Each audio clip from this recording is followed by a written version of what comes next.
Hell yeah! You're watching The Dusty Show! Let's fucking do it!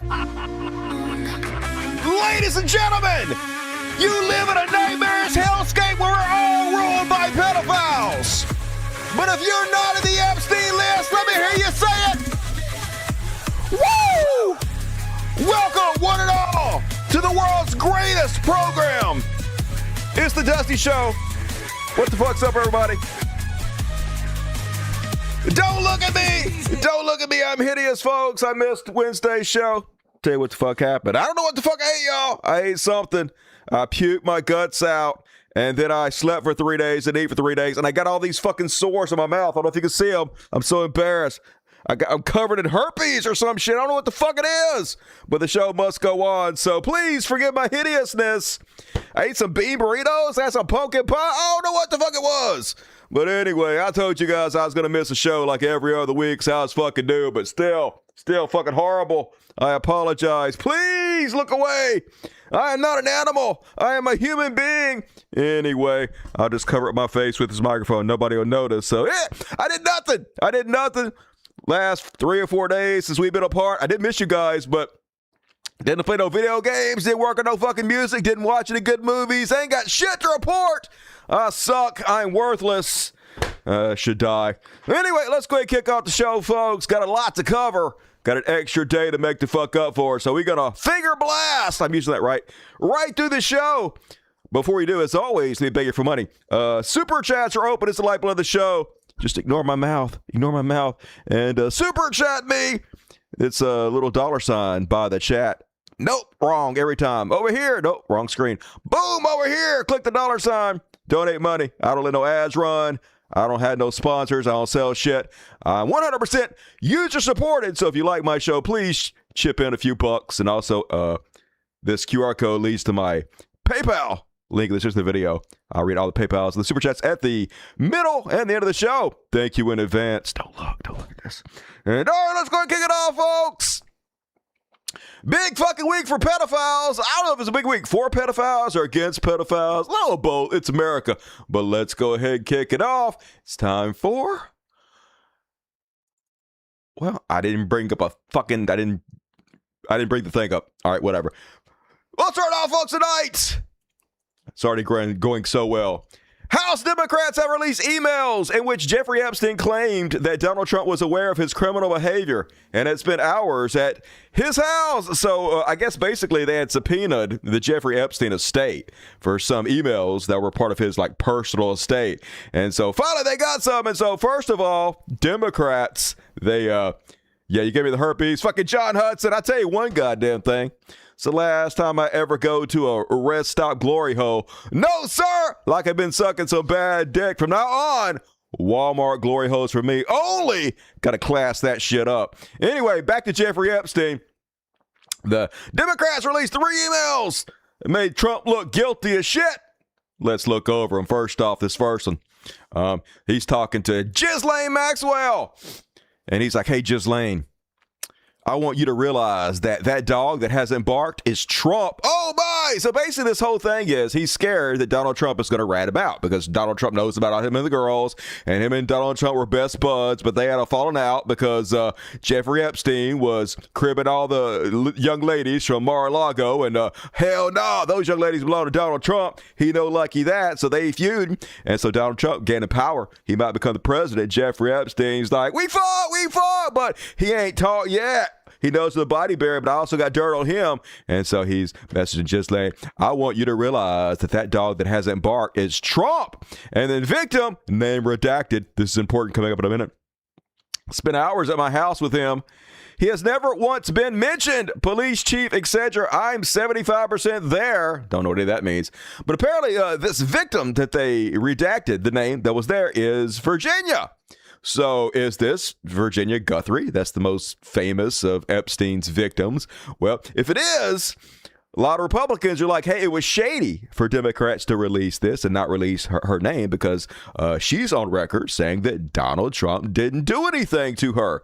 In fact, she was supporting Donald Trump because she actually thought Donald Trump would release the Epstein files. Yeah, she wasn't that smart, to be honest with you. She's a victim. She was a victim, not a smart person, turns out. Anyway, And so this was one of the main things that one of the main Republican talking points is that this is all false. It's all a hoax, a scam, because they withdrew her name, and it's Virginia, and she said Trump didn't do anything. So they're like, Democrats are lying. You can ignore the entire thing. But this wasn't the worst of these emails from Donald Trump. We're going to get to that in a second. And the second victim is Virginia Mar-a-Lago. That's where he cribbed her from, got her from Donald Trump Mar-a-Lago. So Trump said he asked me to resign. I was never a member ever. Of course he knew about the girls, and he asked Ghislaine to stop. So that's him talking to a reporter saying he'd never resigned from the club. He was never a member of the fucking club, and Donald Trump knew exactly what the fuck was going on the whole time vis-a-vis the girls. And then basically he's talking to another reporter. And so Jeffrey Epstein to Michael Wolff says, well, first off, Mike Wolff says, I hear CNN is planning to ask Trump tonight about his relationship with you, either on air or in scrum afterwards. And then Jeffrey Epstein, very interestingly, says, if we were able to craft an answer for him, what do you think it should be? Yeah, if I sent Trump an answer to give, if they ask about me, what should we tell him to say? Weird that he would think that he could just tell Trump what to say. I don't know. And then Michael Wolff is like, I think you should let him hang himself. If he says he hasn't been on the plane or to the House, then that gives you a valuable PR and political currency. You can hang him in a way that potentially generates a positive benefit for you. Or if it really looks like he could win, you could save him, generating a debt. Yeah, you could just lie, say he had nothing to do with any fucking thing. It's mutually assured destruction, but you guys can have each other's back, you know, like Donald Trump and Ghislaine Maxwell did, and scratch each other's back, right? Of course, it is possible when asked, he'll say Jeffrey is a great guy and has gotten a raw deal and is a victim of political correctness, which is to be outlawed in the Trump regime. Yeah, just say, hey, Jeffrey was amazing, and if you guys try to go after him, I will pardon him. Surprised he didn't say that, but he probably just played ignorant. Jeffrey? I don't know. Jeffrey who? Epstein? I don't know how you pronounce that name. Classic fucking Trump. He knows everything until he doesn't want to know something. And also, this one. Would you like photos of Donald and girls in bikinis in my kitchen? Jeffrey Epstein said so. I don't know if he's joking. I don't know if he's trolling, but he seems to insinuate that he has pictures of Donald Trump in these emails. I guess if we ever get the entire Epstein list released, we'll find out more information. He also says in these emails that Bill Clinton never visited Lolita Island. Whether that's true or not, I have no idea, but that's what he says. I don't know why he would lie, but maybe he would. Anyway, that was one of Trump's main assertions, that Bill Clinton went to the island 28 times. He just pulled that number out of his ass. But Jeffrey said it's not true. Hopefully, more information will be forthcoming. And not only Donald Trump was implicated into this, but other people in Donald Trump's orbit. First of all, the ambassador to Turkey, the current ambassador to Turkey, Tom Barak. Apparently, Jeffrey Epstein sent him a message that said, send photos of you and child. Make me smile. No, I don't know. That could be just completely fucking innocent. It could be saying, send me a picture of you and your grandkid or your kid or something, but nasty, that's what it sounds like to me. When you're talking about the world's most notorious pedophile, that's not an email you want to be caught getting sent. And Peter Thiel, who is the mentor of Shady Vance. Shady Vance, his protege. He is the billionaire behind PayPal, but also the Planeteer, the company that's tracking and tracing everything we do. The company that Donald Trump has given hundreds of millions of dollars to keep a database of all Americans. You know, just good old conservative shit you guys have always supported. Jeffrey Epstein sent him a message. That was fun. See you in 3 weeks. Yeah. Why do we have to let these victims of zombie bites rule us? These oligarchs, these fucking melting evil sacks of shit. But this is who rules us, folks. This is why they're so excited about getting J.D. Vance in the second slot. So when Trump dies, these people can just fucking take right over. These pedophiles ruling us gleefully right out in the fucking open. Doesn't seem to be any end in sight to it. And there's this gentleman who sent Jeffrey Epstein a message. The message was, hello, Jeffrey, a great friend of mine rented huge house in Ibiza, so invited a lot of girls from Russia, all models because they will be doing the shooting down there for several magazines and great scout named Tigraine. He used to scout for Trump, but he doesn't work for him anymore. He will be coming with 12 girls. Well, it turns out this guy who used to scout for Trump now hanging out with this guy talking to Jeffrey Epstein, and this guy was also featured in a documentary, which CIA tells Epstein in an email. Basically, the documentary was how he abused girls in his modeling agency. He's featured in this 2011 PBS documentary, Girl Model, about modeling scouts recruiting girls as young as 13 in Siberia and the predatory results. Say hello, Nadia. Hello, my name is Nadia. I'm 13. Конечно, модель стать хорошей. Но я просто такая серая мышка. So, yikes, all kinds of yikes. But more Trump stuff. The real bad stuff coming up. First off, we learned that Ghislaine Maxwell shockingly lied when she said she had no knowledge of Donald Trump ever being at her house. Now, this is something that Trump's personal lawyer, who is now interviewing Ghislaine for the government, which is conflict of interest like a motherfucker, and then they gave her a transfer to a minimum security prison, Club Fed, where she's really enjoying herself. Well, he should have known ahead of time. He should have had access to all these emails ahead of time and knew she was lying, but he didn't question her. He didn't pretend like he knew. He went right along with her lie, in which she said, I think they were friendly, like people are in social settings. I don't think they were close friends. Or I certainly never witnessed the president in any of, I don't recall ever seeing him in his house, for instance. Only, here's an email between the two where Jeffrey's telling Ghislaine, I want you to realize that dog that hasn't barked is Trump. Virginia Guthrie, I guess, spent hours at my house with him. He has never once been mentioned, police chief. So he's literally telling Ghislaine Maxwell that Trump was at his house for hours. She didn't mention that. So lies. So immediately, whatever they gave her for her testimony should be pulled. But we never learned what they gave her because I guess what she gave them. Because I guess what she gave them is just not implicating Trump. That's all they fucking wanted. So they're just moving her to Club Fed before they pardon her because we are ruled by pedophiles. And not only is he a pedophile, folks, he's very, very unpopular. This should be in the Beyond Parody section, but this is real. Apparently one of Jeffrey Epstein's victims, or I don't know who this person is, one of his girls. So they're writing back and forth to each other. And Jeffrey says, you are welcome at my house always and more private. And she says, well, very well. Just send me the address again and the code to the door so I can get to the second floor. And send me the day and time. Thanks. And he says 10 p.m. Anyway, she's at the gate. He sends her the door key. And she says, I'm at the door, but I will wait for my time. I don't want to come early to find Trump in your house. Oh, shit. I don't blame him. Trump's a fucking weirdo. Want to stay away from that dude if you can help it at all possible. And, in case you've been wondering why Trump rose over Putin, this is the real interesting stuff, folks. Apparently, Jeffrey Epstein was either trying to or he was consulting with Russia on how to handle Donald Trump. Donald Trump, Russia. Well, apparently, they were doing it. Because here's the message. It says, I think you might suggest to Putin that Lavrov can get insight on talking to me. Vitaly Churchkin used to, but he died. So this is right before Trump met Putin. And Jeffrey Epstein is sending feelers to Putin's people. Hey, you should consult me because I can help you handle Donald Trump. And the guy he's responded to says, I'll meet with Lavrov's assistant on Monday and will suggest thank you for a lovely evening. I'll come to High Level Week.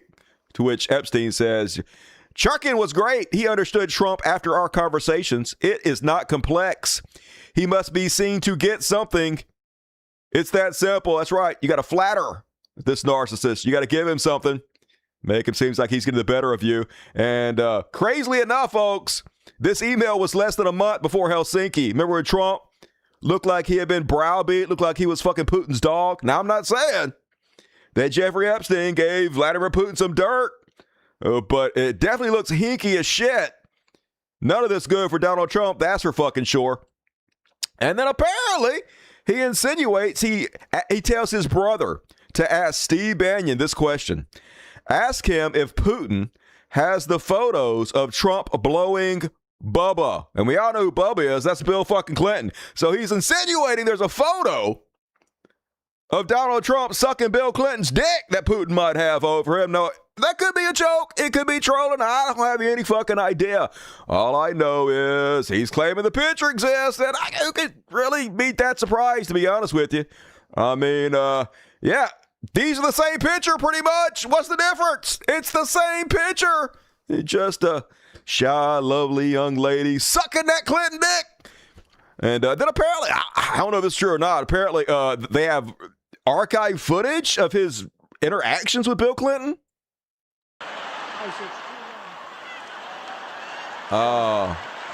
This is honest. I'll give it to him. I came in. He's honest, folks. He knows how to get down that dick. Can tell Trump has sucked a dick or two in his day. I'm just saying. And there was a lot of fucking coke, folks. Shit ton of coke. First off, did you guys hear what Megyn and Kelly had to say? I'll go out on a limb and say this is weird. Now we're at the, actually, he's not a pedophile. He's an ephebophile. Literally, Megyn and Kelly trying to defend in a way. It's what it really boils down to. She's defending Jeffrey Epstein because, yeah, he's bad, folks, but he's not actually a pedophile. He's an ephebophile, which is different. So if it turns out these people fucked a bunch of 15-year-olds, all right, I'm not saying it's good. I'm just saying it's not as bad as if they were 8, y'all. She's like 1 week away from using the term minor attracted person or MAPS. Listen to this wild ass shit from Megyn and Kelly. As for Epstein, I've said this before, which is... Let me turn the fuck up. All right, start again, Megyn and Kelly. As for Epstein, I've said this before, but just as a reminder, I do know somebody very, very close to this case who's in a position to know virtually everything. Not everything, but virtually everything. And this person has told me from the start, years and years ago, that Jeffrey Epstein, in this person's view, was not a pedophile. Oh, okay. This is this person's view, who was there for a lot of this. Wait a minute. So you have a friend that was there for a lot of times that Jeffrey Epstein was having sex with underage girls and they know all about it. You're friends with this person? All right. I got questions, but continue, please. But that he was into the barely legal type. Like he liked 15-year-old girls. Okay. No.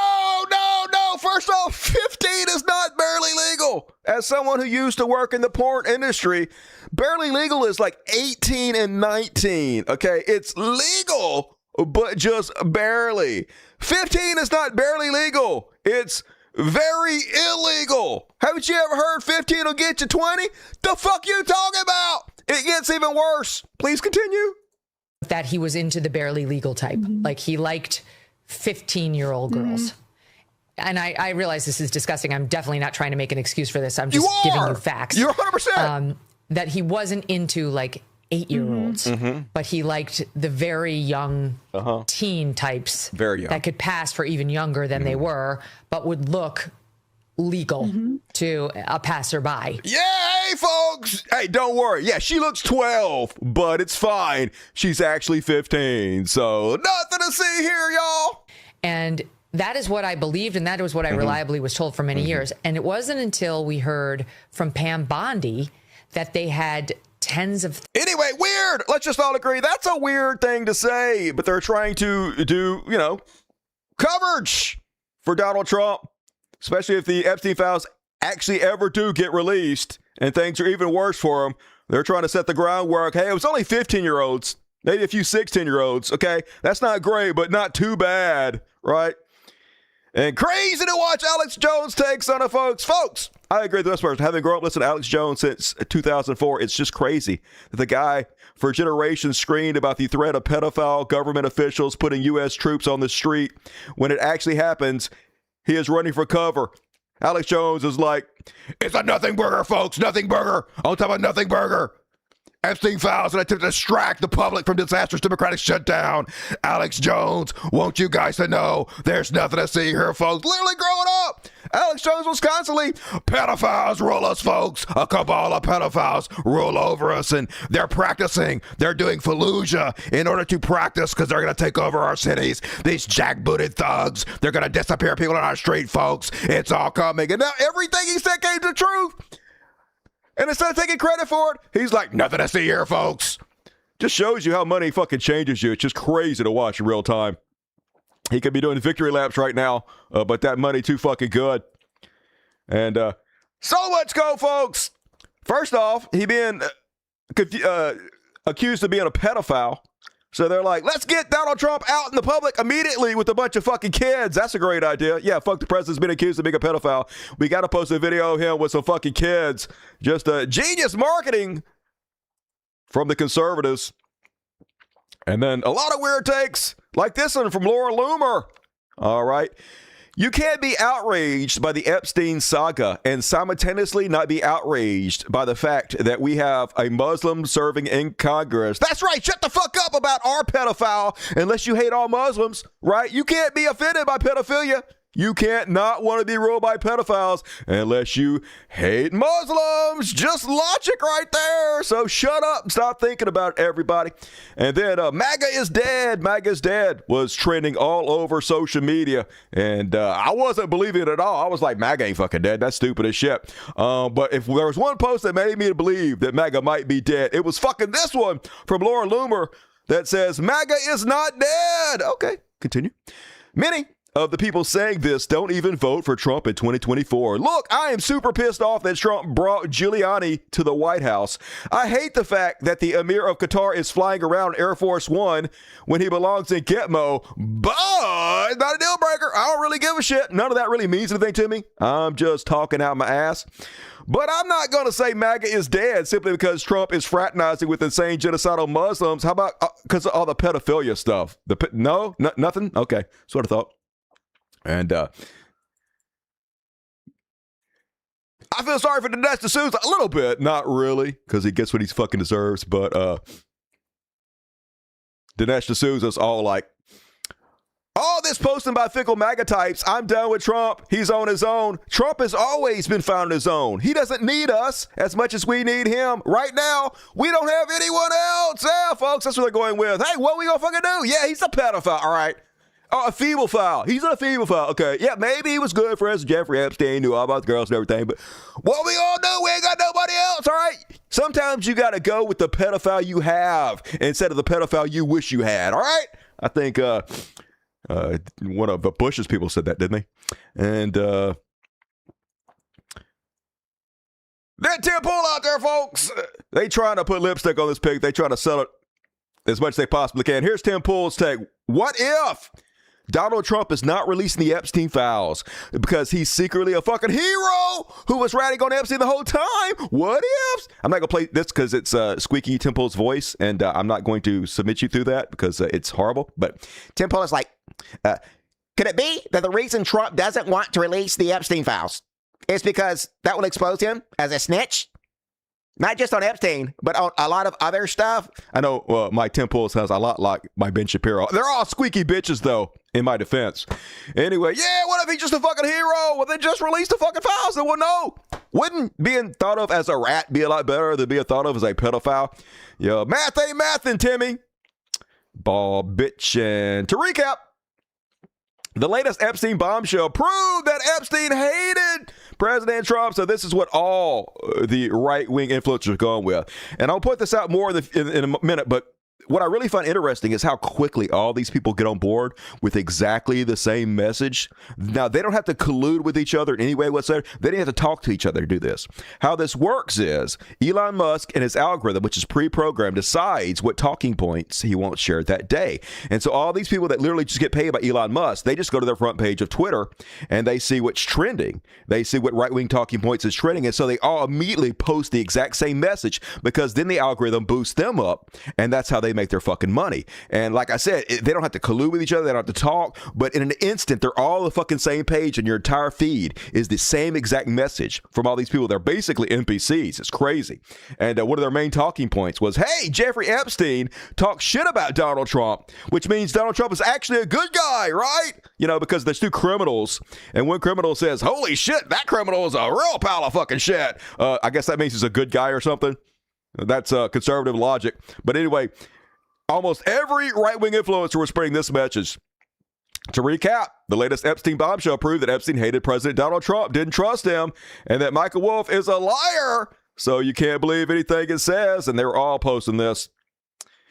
I've met some very bad people, none as bad as Trump, said Epstein. And they're like, if the pedophile thinks you're the bad guy, then that's probably a good thing. Oh, no. Like if he was your best friend for a long time and you're hanging out with a long time and there's a lot of messages of you guys together and supporting each other. And then he says you knew about the girls.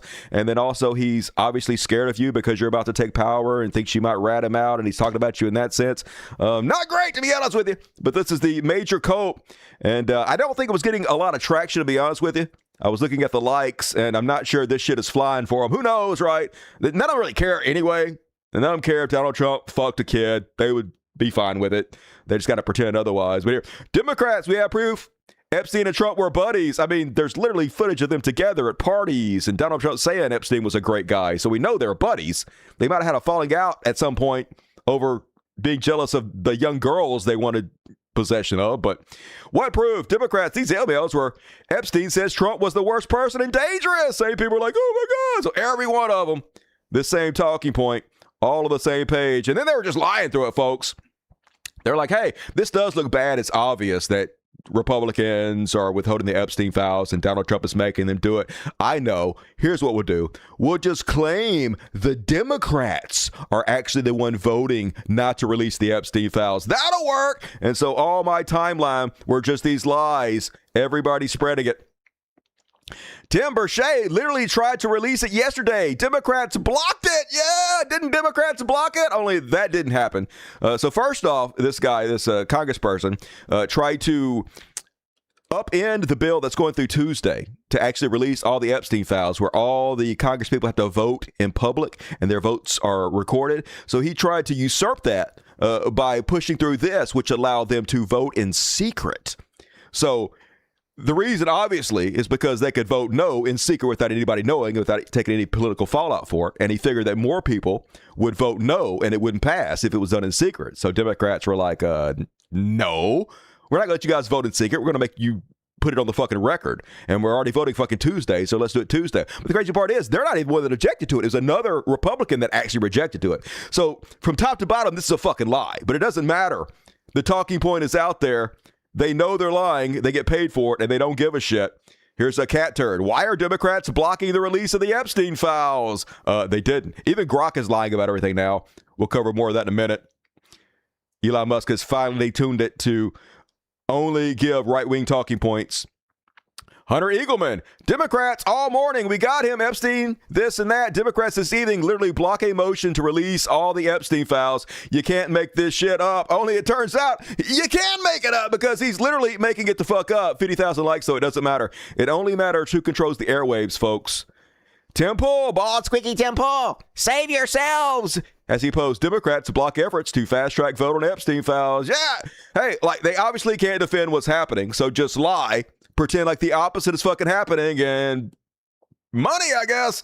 That's how you make the big bucks. Meanwhile, this isn't even all the Epstein files that exist. This is only 20,000 emails. The actual Epstein documents that the DOJ hasn't actually been released fucking yet. And they're going to vote on Tuesday, I guess. In the meantime, Donald Trump personally called Representative Lauren Boebert, urging her to withdraw support for a bill releasing Epstein files. This is how guilty this motherfucker is. Ain't no doubt about it. Here's how you know this is true, folks. This has actually happened. Lauren Boebert actually posted this news clip herself. In the news clip, as you're about to see, the guy says that Lauren Boebert got called by Donald Trump and pressured to vote against releasing the Epstein files, and she's posting this, letting you know all this is real and all this is true. It sure looks like Congresswoman Lauren Boebert did a brave thing today. Few people in politics are more polarizing, but put politics aside and consider what is being reported by the New York Times, CNN, and others, that President Trump directly pressured Boebert to help him stop the release of the Epstein files by pulling her support off a congressional petition and sinking that effort.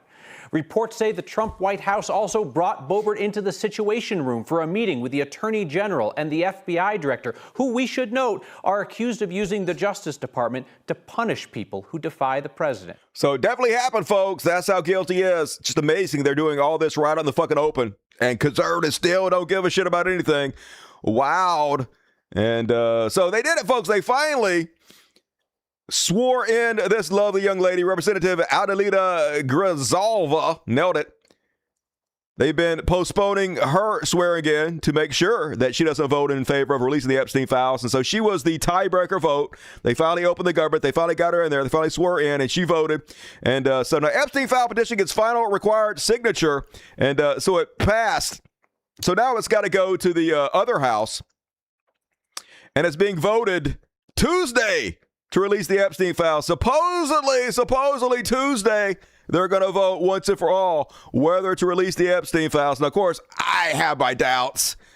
Slippery Donald Trump will find some way to get out of it. And here's how I think he's probably going to get out of it. First off, he immediately starts melting down. He seems shook as fuck, which he should be.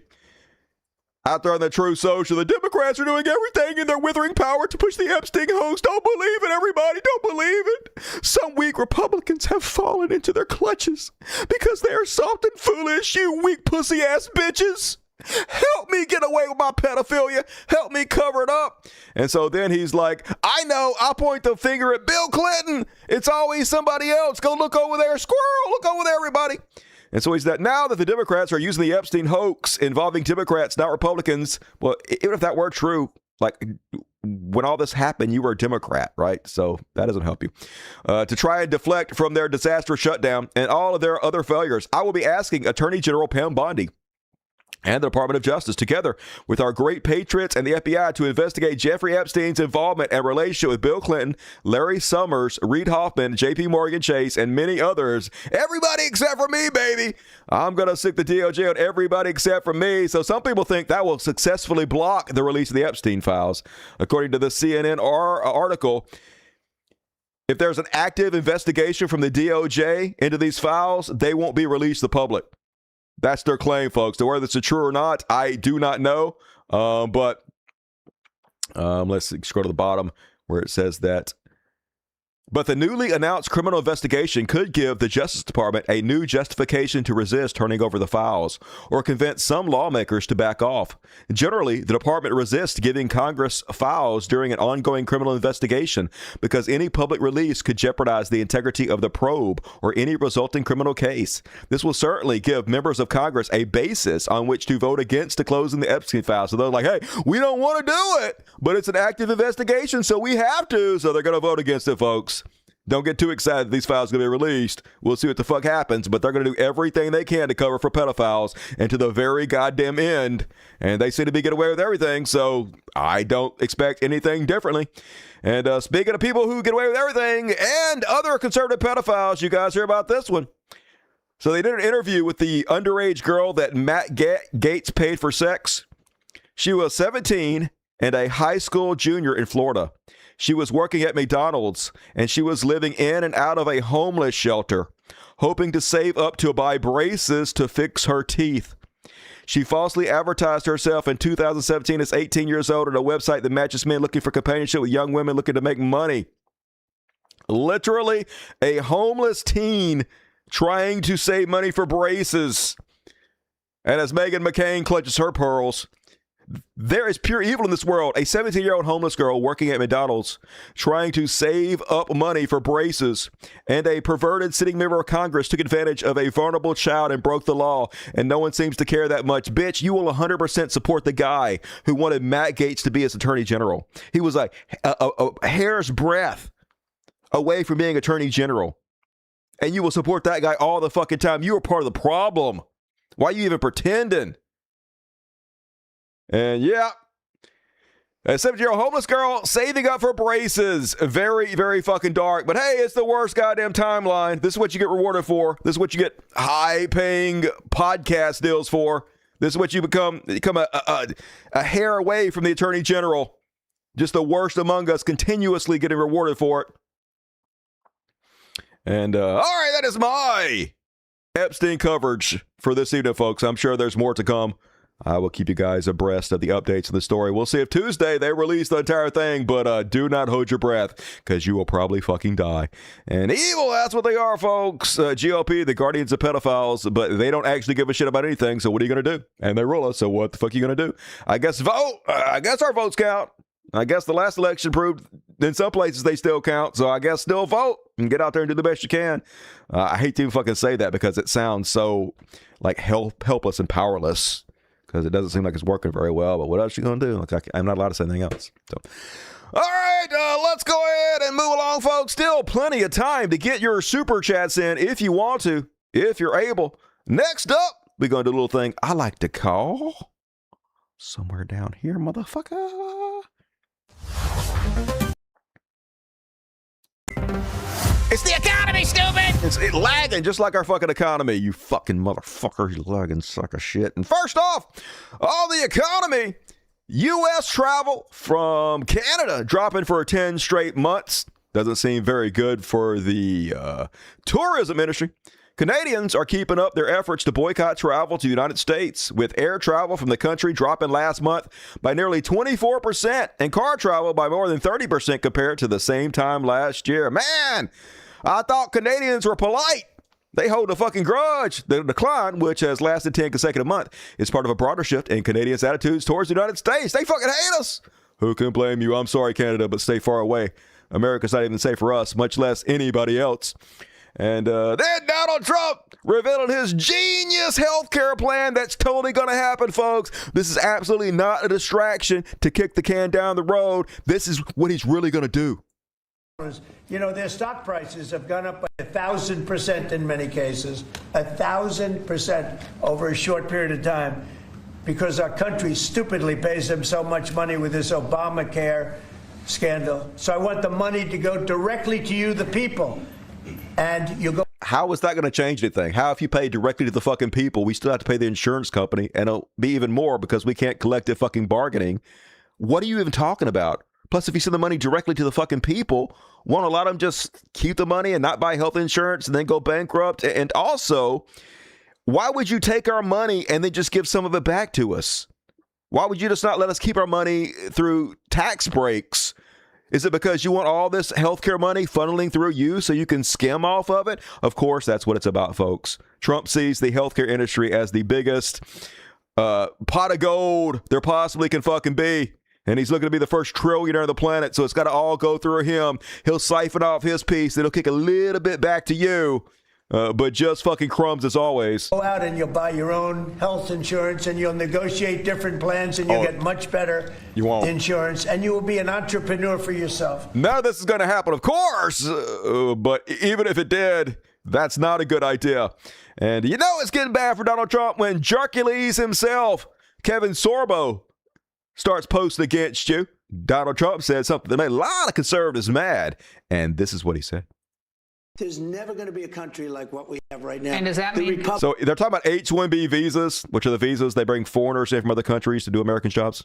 There's never going to be a country like what we have right now. And does that the mean... Republicans have to talk about it, Laura. And does that mean the H-1B visa thing will not be a big priority for your administration? Because if you want to raise wages for American workers, you can't flood the country with tens of thousands or hundreds of thousands of foreign workers. You also do have to bring in talent. When we have plenty of talented people here. No, you don't. We don't have talent. Nah, you don't. It's fucking stupid Americans. Fuck these Americans. I literally post videos shitting on Americans. America's a bunch of talentless bitch. We need foreigners to come in and do the jobs these ignorant asshole Americans can't do. No, you don't have certain talents, and people have to learn. You can't take people off an unemployment line and say, I'm going to put you into a factory where we're going to make missiles, or I'm going to put How did we ever do it before? Well, I'll give you an example. In Georgia, they raided because they wanted By they, he means he. illegal immigrants out. They had people from South Korea that made batteries all their lives. You know, making batteries are very complicated. It's not an easy thing and very dangerous. A lot of explosions, a lot of problems. They had like 500 or 600 people, early stages, to make batteries and to teach people how to do it. Right. And then your thugs went in and they busted them. They harassed them. They made it to where those highly skilled employees said they were not coming back to America. You sabotaged the investment. So if you know this is true, why did you do that? Well, they wanted them to get out of the country. You're going to need that, Laura. I mean, I know you. They wanted them. You did it. It was your administration. Why is he saying they when he's talking about himself? It's weird. When I disagree on this, you can't just say a country's coming in, going to invest $10 billion to build a plant, and going to take people off an unemployment line who haven't worked in 5 years. You busted those people. Anyway, they was mad about that, folks. And he is sort of right. If you're building a really high-tech factory, you do need workers from other countries to come over and train the people. But at the same time, he doesn't actually believe anything he says because he sent goons to harass them, to round them the fuck up. And also, he does not use the H-1B visa program in the way he just described. The America First guy has brought in 566 foreign workers during his 5 years in office. Not for high-skilled labor, but for his clubs and shit. Stuff that any American could do. The Trump organization sought to bring in at least 184 foreign workers in 2025 for temporary positions at Mar-a-Lago, 2 golf clubs, and a Virginia winery. So jobs anybody could fucking do, a monkey could do. He's just fucking lying and using these programs to get cheap fucking labor, just like he has all his shit made in China because he doesn't give a fuck about Americans in any way. It's all bullshit. It's all a con. It's all for stupid dumbasses who believe what he fucking says.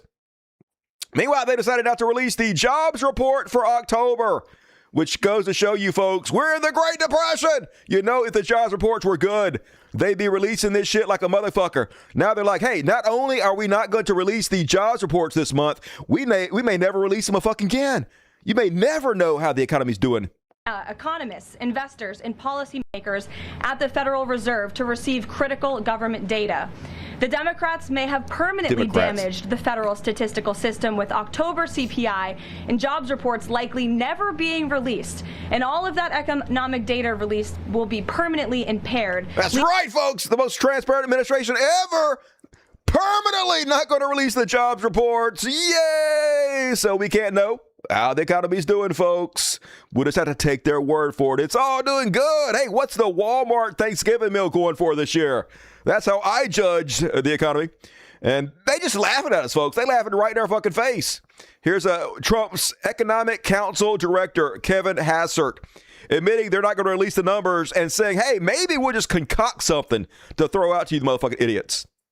And the household survey wasn't conducted in October, so we're going to get half the employment report. We'll get the jobs part, but we won't get the unemployment rate, and that'll just be for 1 month. But yeah, it is true that we probably will maybe be able to concoct something, but we'll never actually know for sure what the unemployment rate was. We might just concoct something.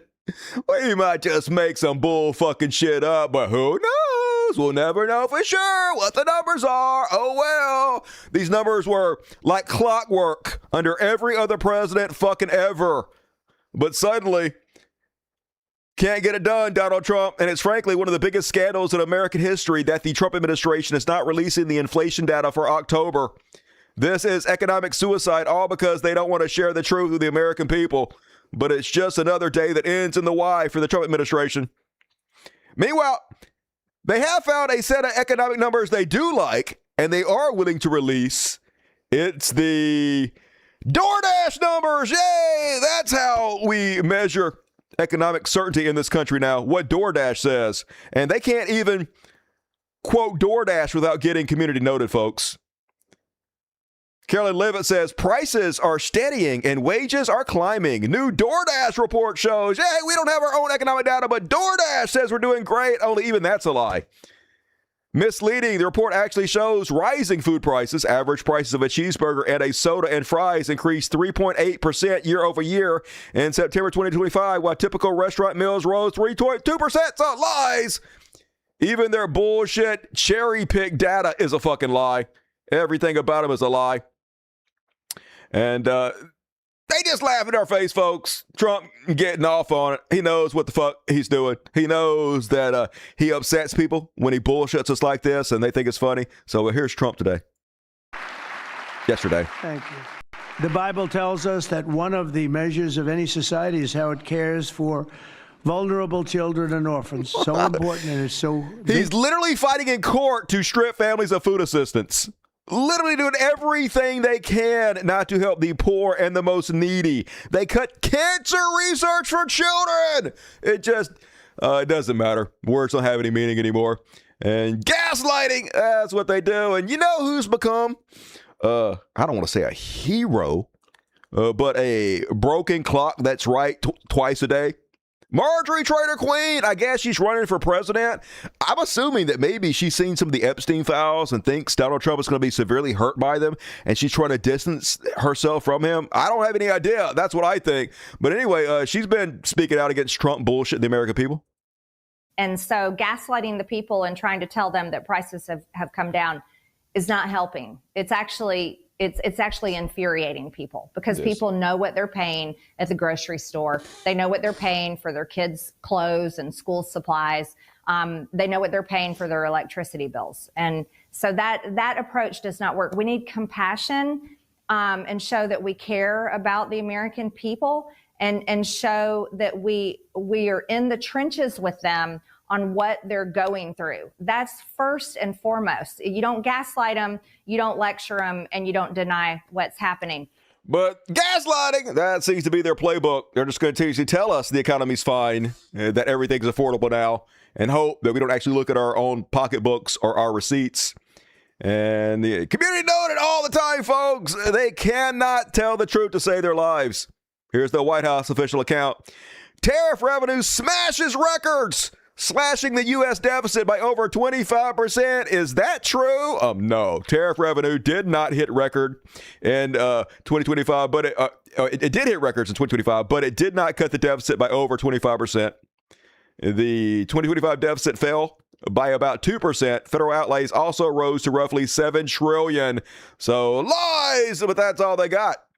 Got to pretend like everything's going fucking swell and hoping you'll believe them over your own lying eyes. And then Thurston Howell III, lovey, let them eat cake. Scott Bassett is one of Donald Trump's main economic advisors. He's Treasury Secretary. And folks, they got a genius idea to bring prices down. They're scrambling because Zohran Mamdani won sweeping victories. In fact, Democrats won sweeping victories last Tuesday election, and they won on the affordability issue. Everything's expensive as shit. Inflation's going up, and Donald Trump's fucking scrambling. But don't worry. The geniuses running our economy know exactly how to bring the prices down. They're going to remove some of the tariffs. Yeah.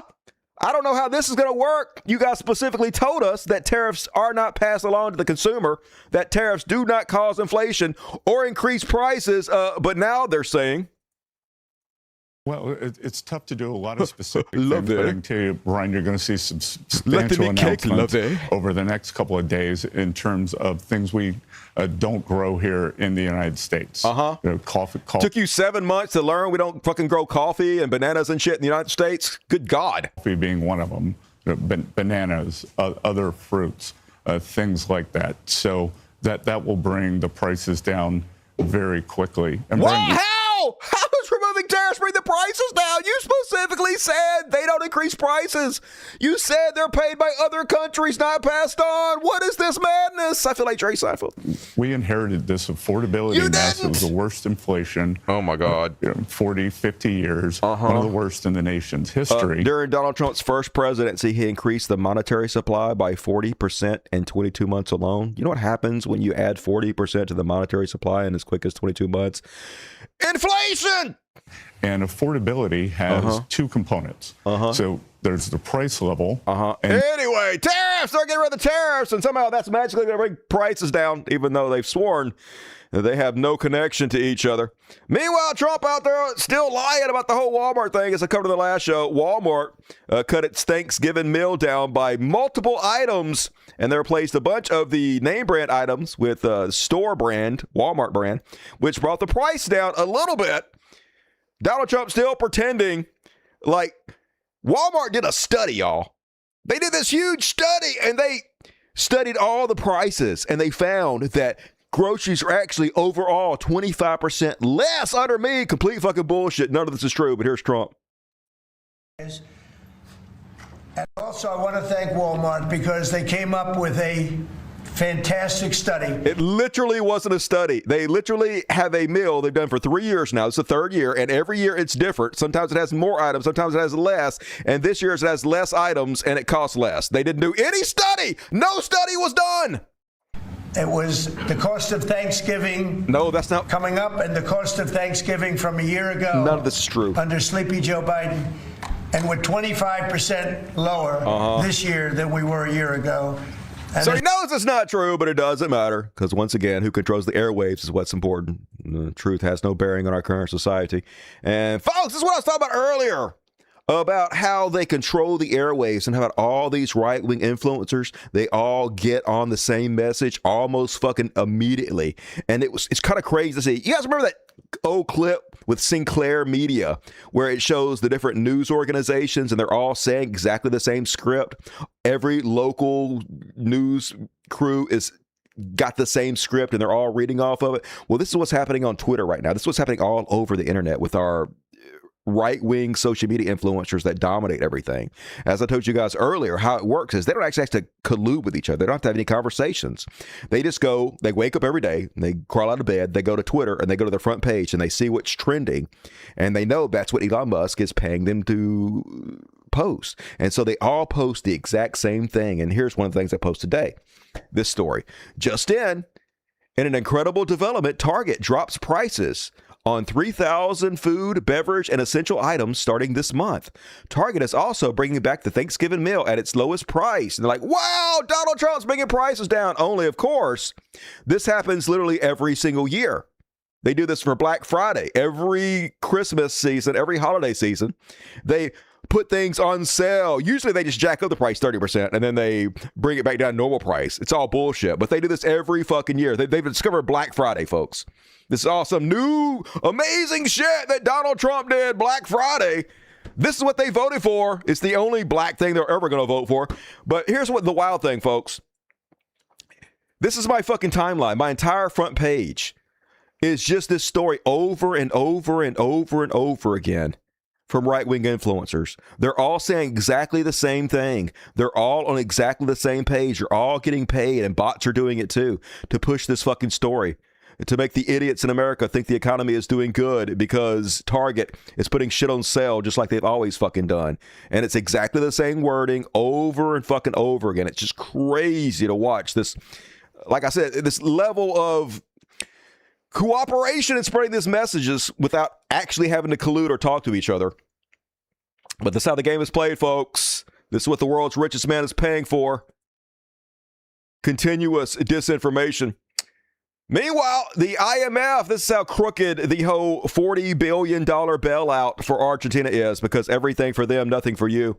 So here's what happened, folks. The IMF is turning into a scandal. Trump withdrew $870 million from the U.S. account at the IMF, which then miraculously appeared in the Argentinian account. This is convenient because Argentina owed $840 million to the IMF. Trump took America taxpayer money so his buddy Milei could pay off his debt. So they're literally just directly paying it off right in our fucking face, taking our money from the IMF and depositing it in his account. So they get the bailout, folks. They get all our hard-earned money and we don't get fucking shit because we're here to be fed off of like vampires, draining us of every goddamn drop. Meanwhile, Trump's $20 billion economic stabilization deal with Argentina, apparently classified. Yeah. Because the most transparent administration of all time doesn't want you to know what they're fucking doing. And who knows how much of this money Trump is siphoning off. So like we have a Department of Justice that will look into it and hold him accountable. Trump could take half of this. We would never fucking know, folks. And I wouldn't be surprised if he did. And this, according to Elizabeth Warren, the Trump administration is saying its $20 billion bailout for Argentina is classified. Give me a break. Yeah, but hey, what are you going to do? The most corrupt administration ever. Fleecing the biggest suckers and losers in the history of the world, so it all makes sense. And speaking of fleecing us all, folks, so now they're in power, and now they're just selling us off for parks, looting us is what's happening. These vulture capitalists, they're just carving us into fucking pieces. And so everybody who is loyal to Donald Trump now gets a bite of the apple. They get their piece of the taxpayer dollar. Because Donald Trump doesn't give a fuck. It's not his money. He'll give as much money to his lackeys, of our money to his lackeys as he possibly fucking can. So now, apparently, they're about to settle Michael Flynn's $50 million lawsuit. So Michael Flynn was Donald Trump's former national security advisor. He pled guilty to lying to the FBI. He literally pled guilty. He lied to the FBI first. He contacted some bigwig in Russia, and he told them not to retaliate against Obama's new sanctions, because Trump was going to be in office before too long and they would just get rid of the sanctions. And then he also messaged the same dude in Russia, and he told him that they want them not to support Israel being punished for some of their war crimes. And then he lied to the FBI about it, and he pled guilty. And then Donald Trump pardoned him. And so now he's literally suing the United States, the taxpayers, for something he pled guilty for. And under Biden administration, they were easily winning and fending off his lawsuits because it's frivolous in every goddamn way. But under Donald Trump wants all his lackeys to sue the American people because Donald Trump is in charge of the DOJ, and Donald Trump can just say, give him the money. And so now they are negotiating, giving him millions and millions of dollars of our taxpayer money for something he pled fucking guilty to. Because endless money for them and his cronies, folks. It's dispiriting. It's depressing, to say the least, that all the bad guys are winning and they're getting handsomely rewarded for being insane fucking criminals. But here we are, folks. Hey, you guys voted for the felon, and you don't just get the felon, you get every criminal underneath him too. It's a package deal. And speaking of which, Lindsey Graham, Lady Lindsey Graham, he wants his cut. So they all want their bite of the American pie, folks. They all want to fleece the American people. And Lindsey Graham, I guess, he's tired of sitting around watching Donald Trump get all the fucking money.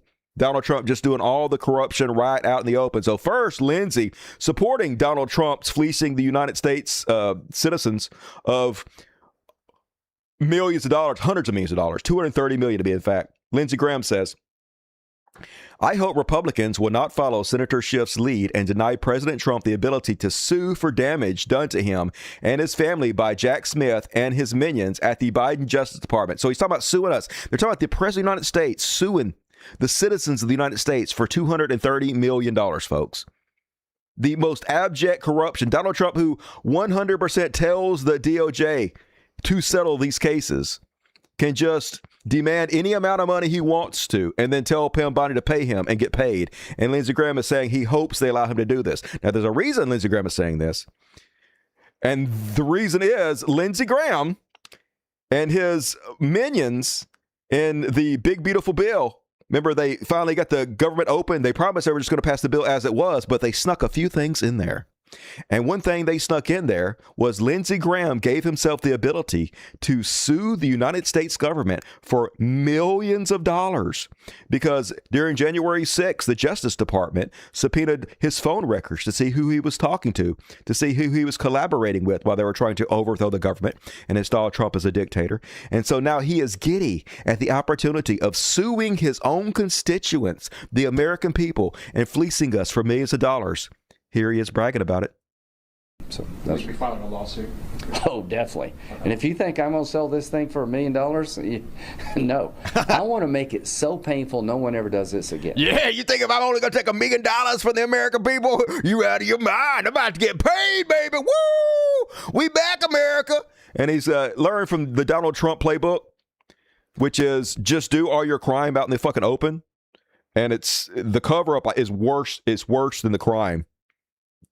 Apparently to them. So as long as he does it out in the fucking open, he thinks he'll get a fuck away with it. He probably will, you know. I wouldn't be fucking surprised to see him get away with it. But corruption, they all getting their piece, baby. And hey, I guess if we let them fucking do it, we're the suckers, right? We're the fools in this scenario, not them. But his fellow congresspeople not happy about the situation. Here is Representative Nader calling him out for it. You know, I remember when Republicans raged against earmarks. I mean, some of us have been around here long enough. And I mean when we had bills that had provisions that helped the specific members' constituents. and we had some Republicans that would rage against them. And what we have here is an earmark on steroids. I mean, forget about the constituents. This money, hundreds of thousands of dollars, possibly millions of dollars, goes directly to specific Republican senators. And most Republicans are just going to say, oh, well, what can we do? We just have to move on. Trump is trying to get hundreds of millions from the Department of Justice. So now I guess we have some senators who want their cut. And my Republican friends just seem to be all okay with it. I mean, this is corrupt. Yes. And it is disgusting. It's wild. But nothing matters anymore. I mean, people have to be willing to stand up. But you won't. You guys caved. You guys got nothing. And then they get to do whatever they fucking want to. Here's ALC calling them out for it. The lady from New York is recognized for 1 minute. It is great. It is great that Democrats have a line of people who are willing to fight for working class Americans from coast to coast in this country, because God forbid that we have a member of the Republican caucus who stands up and actually wants to extend the Affordable Care Act so that people with cancer, insulin, and issues across all sorts of health care issues across this country have their health insurance protected and extended throughout 2026. It is unconscionable that what we are debating right now is legislation that will give 8 members of the United States Senate over $1 million apiece. And we are robbing people of their food assistance and of their health care to pay for it. Nothing matters. How is this even on the floor? How it's America can we, now. as members of Congress, Republican or Democrat, vote to enrich ourselves by stealing from the American people? That is what this legislation does. In fact, Senator Graham just went before the press earlier today saying he was going to seek well over $1 million from the American people from this. We cannot support it, and we cannot stand for it. Thank you. His time expired. Yep, queen shit, but hey, we're through the looking glass now, folks. Late stage capitalism. It's all collapsing. It seems terrible, but they have to bankrupt us, I guess, to get to the next stage of this. I just hope after it collapses, people are angry and they know who to fucking blame. I wouldn't be surprised if they got away with it, folks. And speaking of shit they're going to get away with, man, I can't have fucking nothing. I knew this was going to happen. So I told you guys, I found a place online where I can buy weed. It's the cheapest weed I've ever seen in my entire life. $40 an ounce, okay? Even 20 years ago when I started smoking, it was $100 an ounce. At the dispensary, it's $300 an ounce now. You could buy this weed off the internet for $40 an ounce. It's hemp, though. It's kind of semi-legal. How it works is it has very little THC until you actually smoke it. And then when you heat it up, the THC metabolizes or whatever, and it gets you fucking high. Well, apparently, I just fucking found it, and they immediately made it illegal. This is one of the things they snuck into the big, beautiful bill. Mitch McConnell snuck language into the funding bill that essentially bans THC products. Meanwhile, 70% of Americans support legalized marijuana. Younger generations drink less alcohol. This is a multi-billion-dollar industry, almost entirely grown in America, almost entirely bought by Americans. So why would we not shoot ourselves in the balls? But the alcohol, the tobacco lobby is very fucking powerful. So whatever we can do to take your rights away from you, you don't deserve to smoke a plant you want to. Mitch McConnell fucking decides. Yeah, smoking is bad for you, but if I want to fucking smoke, I have the right to fucking smoke, don't I? I have the right to fucking smoke weed too if I want. Ain't your goddamn business. Meanwhile, billionaire Swiss oligarchs gifted Trump with Rolex watch and engraved gold bar in pitch to lower tariffs. So let's see how good you guys are at this game. What do you guys think happened as soon as billionaire Swiss oligarchs gifted Trump with Rolex watches and engraved gold bars in pitch to lower tariffs? Next thing you know, Trump dropped swift tariffs after getting lavish gifts. Shocker.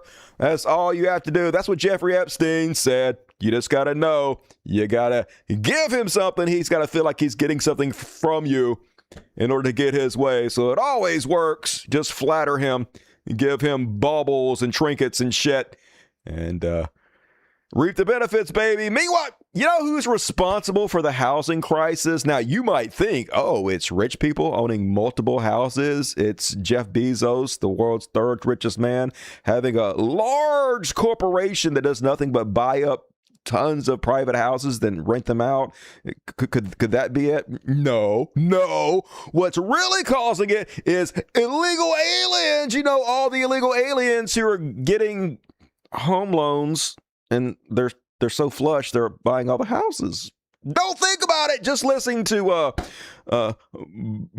Botox McCouchfucker. A lot of young people are saying housing is way too expensive. Why is that? Because we flooded the country with 30 million illegal. Now there's 30 million illegal aliens. Tomorrow it'll be 100 million. Then it'll be 1 trillion. Every human on earth is an illegal alien. Looking real smooth there. Immigrants who were taking houses that ought by right go to American citizens. And at the same time, we weren't building enough new houses to begin with. I mean, literally getting rid of the immigrants makes you build way less houses, rounding up the brown people. That's going to cause way less houses to be on the market than any illegal aliens are actually going to buy. So none of this makes any fucking sense. If we actually wanted to make homeowner more affordable, we would lower the price of building materials and stop rounding up the brown fucking folks, give incentives to people for buying houses, shit like that. Punish people for owning multiple fucking houses. Real simple stuff, but be afraid of the brown person. Hey, that brown poor person over there. That's the real problem. Nothing to see behind this curtain. Meanwhile, Transportation Secretary Duffy threatening to fire air traffic controllers for not working for free. Yeah, that's right, you sad sacks of shit. I guess the government probably going to get shut down again January 30th. They're going to go through this whole fight again. And so they're going to send a very clear message to government employees. We expect you to come in and work for free as long as it fucking takes, which basically is just slavery with extra steps. But they mad. Going to fire all you for not working for free because in, Trump's economy, you better work for free, bitch.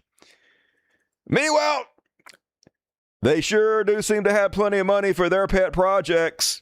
Trump's Pentagon name change could cost up to $2 billion with the B, folks.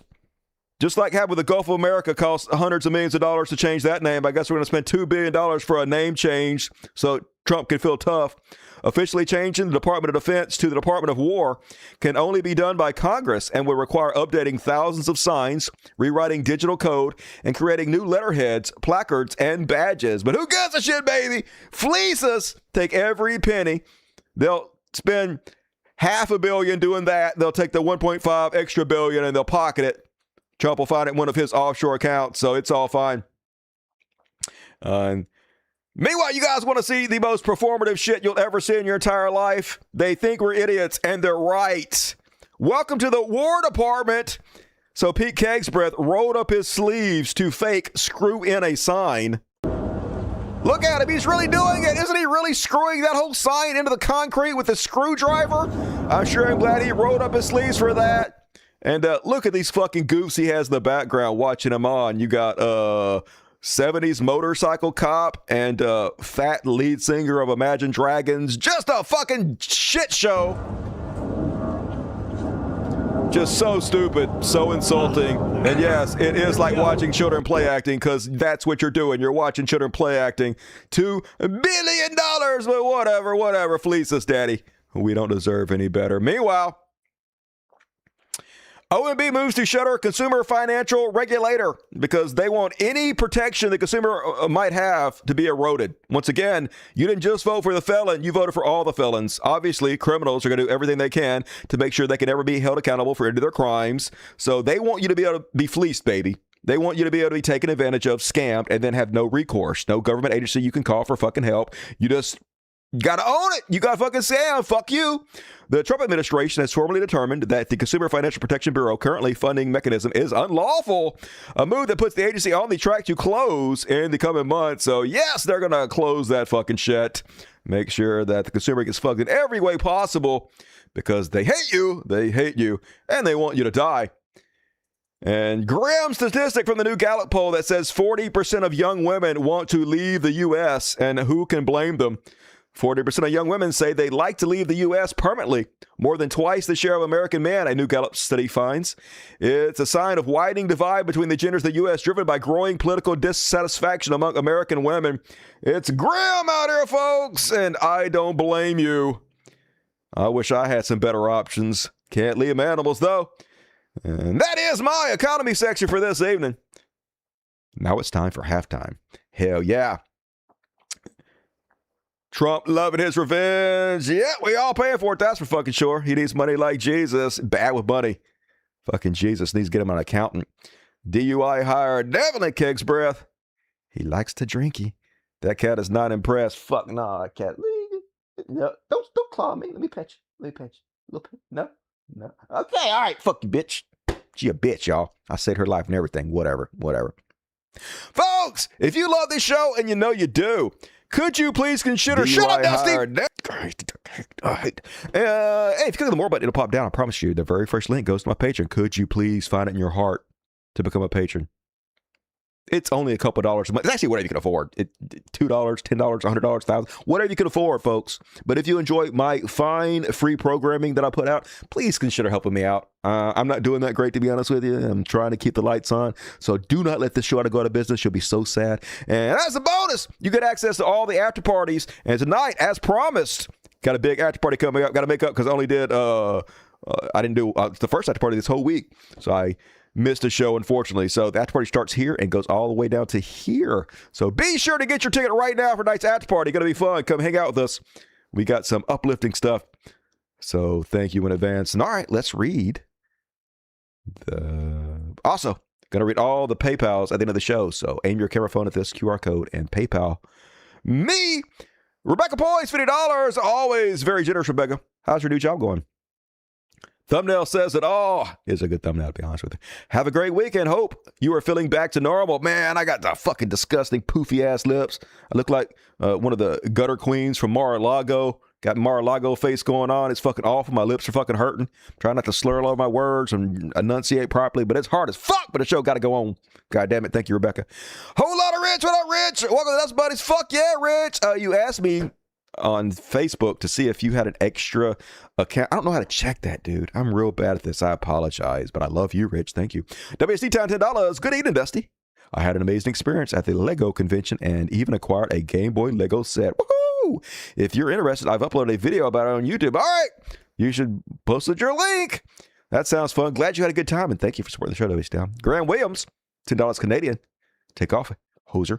Hope you're feeling better. I'm doing the best I can. I'm trying to fight through it, y'all. I'll be better Monday, to be honest with you. Thumbnail looking extra spooky. Fuck yeah!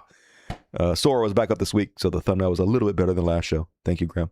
Cryo Drago, $5. Miss you, Dusty. I miss you, Cryo. Hope you had a good week. Thanks for hanging out with me. Chubby, 2 pounds. I don't believe the Russia thing and no evidence. All right. You have the right to believe or not believe anything you fucking want to. I'm not going to go through all the evidence once again, just so your dumbass can ignore it and post the same fucking bullshit. But thank you for your $2, Chubby. Smoke and Stoop, $20. Hell yeah, delicious. This is dedicated to John Hudson and the kiddos too. Much love to you. Much love to you. Delicious ass Smoky Stew. And Ivy Evans, one of our great, what do you call it? One of our great moderators. That's the word. Fuck, moderators. One of our great moderators here from the very beginning. 10 tickets from you guys. Appreciate you. Couldn't think of the words. Got brain drained. Fuck my goddamn brain. Whatever. Love you, Ivy Evans, and everybody. Give your love to Ivy Evans, and be sure to tune in to the after party. Check the community section of YouTube for your ticket. You'll see the link there, and come hang out with me and Ivy Evans, the moderator. I know how to say that word. Going out bowling, dropped a little something in your PayPal. Fuck yeah, I'm going to check it. End of the show. Gonna read you, Agent Orange. Thank you. Hero shit. 10 tickets from Smoky Stew if you got it. Please give Smoky Stew your love because he's awesome. Hey, if you want a free ticket, be sure to show up live to the show because a very generous audience gives them away, but you got to be here live to get your chance to win your ticket. So show up live every Monday, Wednesday, and Friday at 8 p.m. Central and 9 Eastern. Thank you.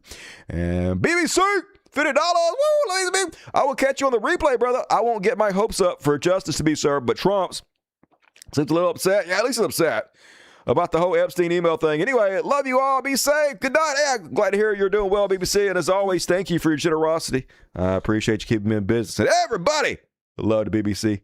That is a demandment. Isaiah Taylor, $5. The only black thing they'd vote for as a black guy. LOL. Hey, yeah, I stole that joke from myself. I actually typed that joke to Benny Johnson on Twitter, and nobody liked it. So, hey, I'm glad you did. Thank you, Isaiah Taylor. Rock on, Dusty. Woo-woo. I will. Thank you for supporting the show, darn it. And Epstein not going away. He ain't going away on my show. Gonna talk about it forever. Thank you, Starksman again. All right, folks, get your super chats in. Gonna read them all at the end of the show. Still plenty of time to help out the world's greatest show. Don't let me go to business. You'll be sad. And also, PayPal. Hit me up. But for now, let's move along. It's time for some Chud Classic.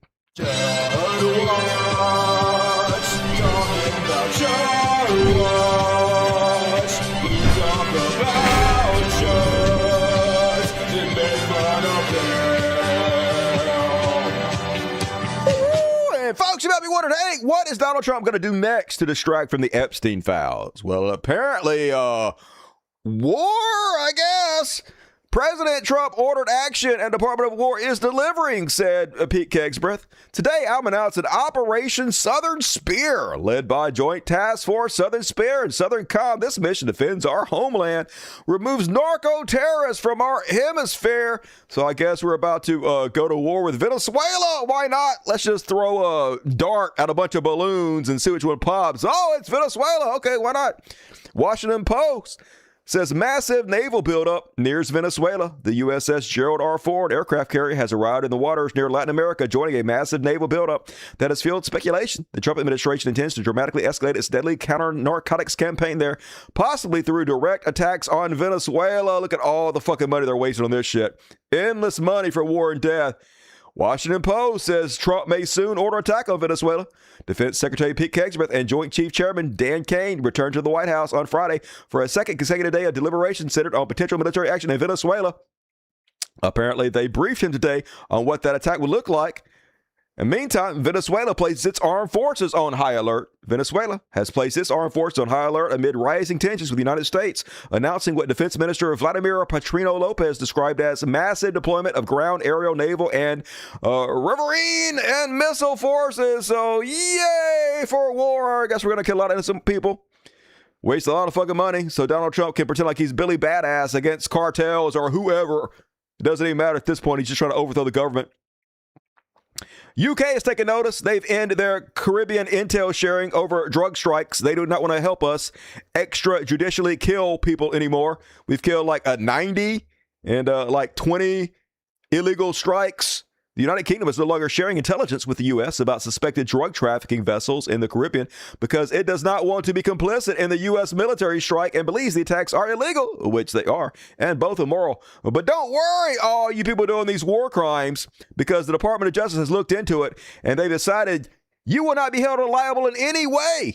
The Justice Department Office of Legal Counsel stated in a classified opinion drawn up in the summer that personnel taking part in military strikes on alleged drug boat trafficking boats in Latin America would not be exposed to future prosecution. So, hey, don't worry, you fucking terrorists murdering people without any due process, without any evidence of their fucking crimes. Don't worry, you won't be held accountable for your war crimes. Only worry, because Donald Trump ain't gonna be in fucking office forever, regardless of what you assholes fucking think. So you better think twice before you murder folks. But I know they're always gonna find somebody to push that button. I only hope justice actually exists. Meanwhile, only 29% of Americans support the drug boat strikes, but they don't give a shit. They'll kill whoever the fuck they want to. And what are you going to do about it? Hey, you're looking like a drug mule there. It'd be a shame if we dropped a fucking bomb on you. But yes, only 29% of Americans support using the U.S. military to kill suspected drug traffickers without a judge or court being involved. Mostly because drug trafficking is not a capital offense, and you're not supposed to be able to just murder people without accusing them of a crime. But it doesn't matter anymore. We're beyond that. The government can just kill anybody they want to for any reason they want to. That's where we're at in America. And I wonder who could be releasing all these criminals onto our streets. Oh, once again, it's Donald Trump. Drug dealer freed by Trump, now convicted of molesting his kid's nanny and assaulting toddler. Why is Trump simultaneously murdering people on small boats whose identities we don't really know, but he insists they're drug smugglers, while also freeing people we know are guilty of drug crimes that are also rapists? I don't know. I guess because he's getting paid big bucks for it. A felon who sentenced President Trump commuted in the final hours of his first term was sentenced to 27 months in prison on Monday after being accused of a range of criminal conducts, including physical and sexual assault. So, yay, Donald Trump, clearing out our prisons into America's streets, because fuck us, right? Meanwhile, he's having dinner with the guy who killed Khashoggi. Yeah, Trump to host former White House dinner for a Saudi killer, because it doesn't matter what you do in this world, folks. You can literally kidnap American journalists, cut their bodies up into fucking pieces, and disappear them. Everybody knows you did it. Not only does nothing happen to you, but you get rewarded for it. You get celebrated in America. And really the only reason he's coming over here to see what he purchased, because America is for fucking sale. They've carved us up like a Thanksgiving fucking turkey. And the Saudi prince coming over to get him a big fucking plate to survey his domicile. They rule us now, folks. No conservative gives a shit. Meanwhile, let's check in with our secret police and see how that's going. And it's going exactly as you think it is, folks. They have so much money, they do not know what to fucking do with it. Nobody is more surprised that they won than the criminals in the Trump administration. They're sitting around, they're like, I can't fucking believe this. I can't believe they elected us. This is crazy as shit. But Kristi Noem is smart. She knew that murdering her puppy would someday allow her to get a high position with psychopaths and killers and allow her to have endless money to spend. And that's where we're fucking out right now, folks, because they're giving huge contracts to their friends and fleecing America. Every single one of them from top to bottom is doing it. On October 2nd, the second day of the government shutdown, Homeland Security Secretary Kristi Noem arrived at Mount Rushmore to shoot a televised ad. Sitting on horseback in chaps and a cowboy hat, oh my God, Noem addressed the camera with a stern message for immigrants. Break our laws, we will punish you. Noem has held the more than $200 million taxpayer-funded ad. Basically, they're taking $200 million and they're creating their own reality show where they get to play dress up and tell us how bad brown people are, using our own money to brainwash us.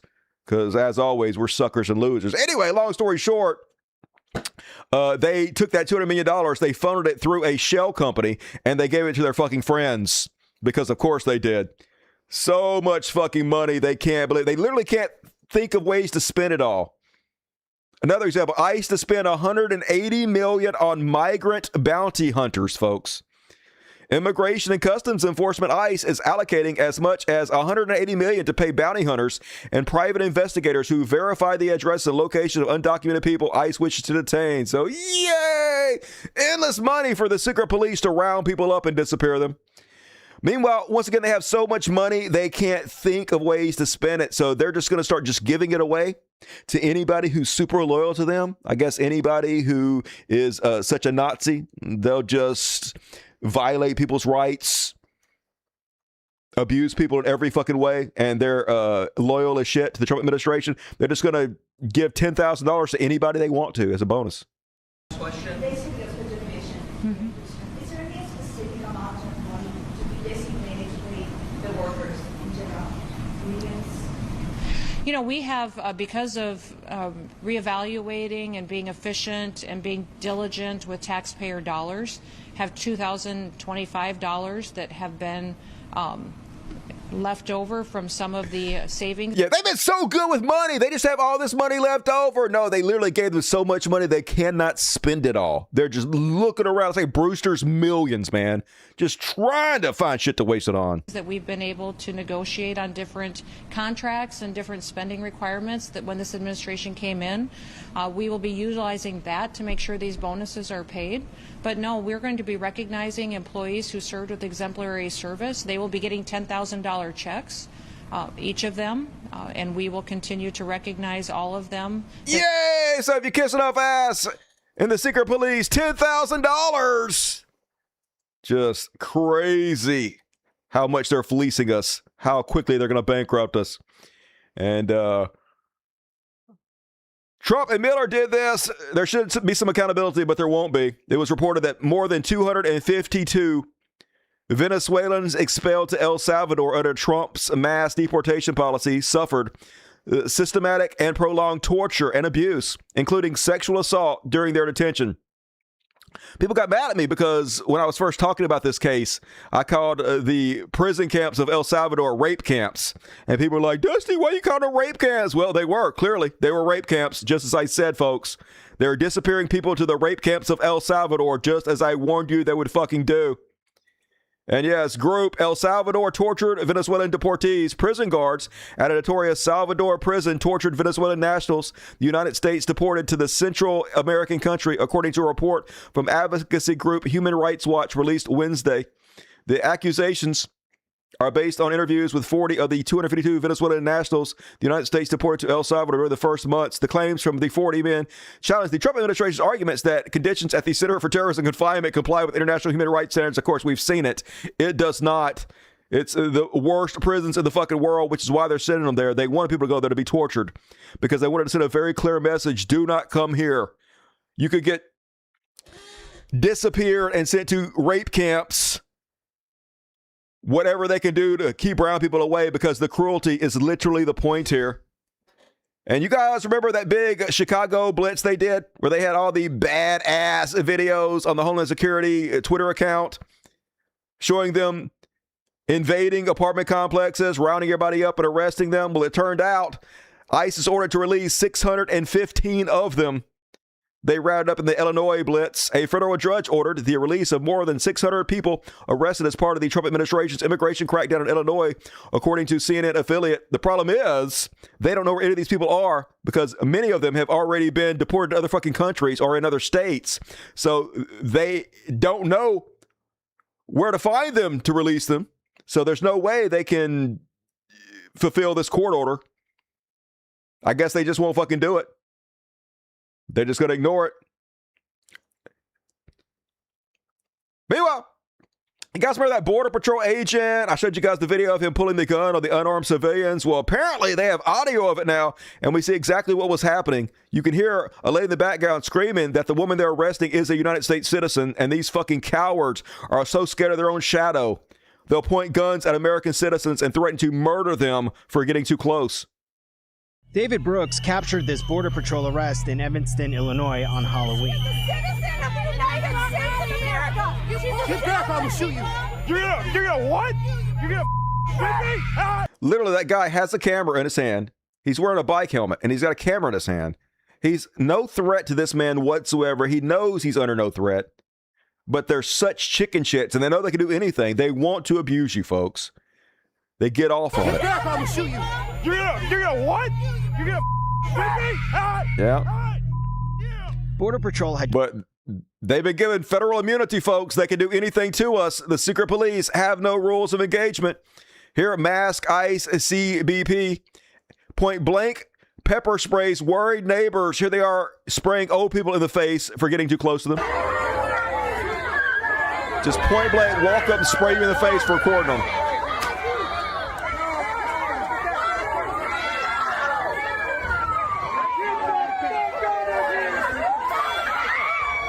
Look at that. With that old man with his camera, that old man pointing the phone at the secret police. Wasn't he a big threat? Didn't he need to be fucking maced right there, folks? Did he need to be maced for that?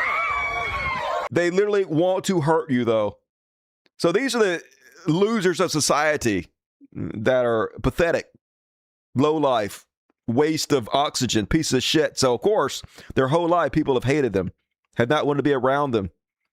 And in return, they hate fucking society. They've been sitting in their basements, just biding their time, waiting for their chance to abuse a society who has abandoned and rejected them. And now they finally have their chance. All these Nazis, all these psychopaths and sadists, they're forming these roving gangs just to rove around and fucking hunt people. Case in point, this Boston University student called ICE on this car wash just to be a fucking dickhead. A whole gang of ICE agents showed up, and of course, everybody working there was legal. They all had their fucking papers, but they still arrested them all, folks. It didn't matter. It shows 9 car wash workers being taken into custody by ICE. An attorney representing those workers says some of them have legal work authorization and none have criminal records. 9 out of 9. 25 News reporter Ryan Breslin joining us live from that car wash in all. But it doesn't matter, folks. If you're brown, they want to fucking harass you, make you not want to live in this country anymore, and they're getting paid so much money to do it.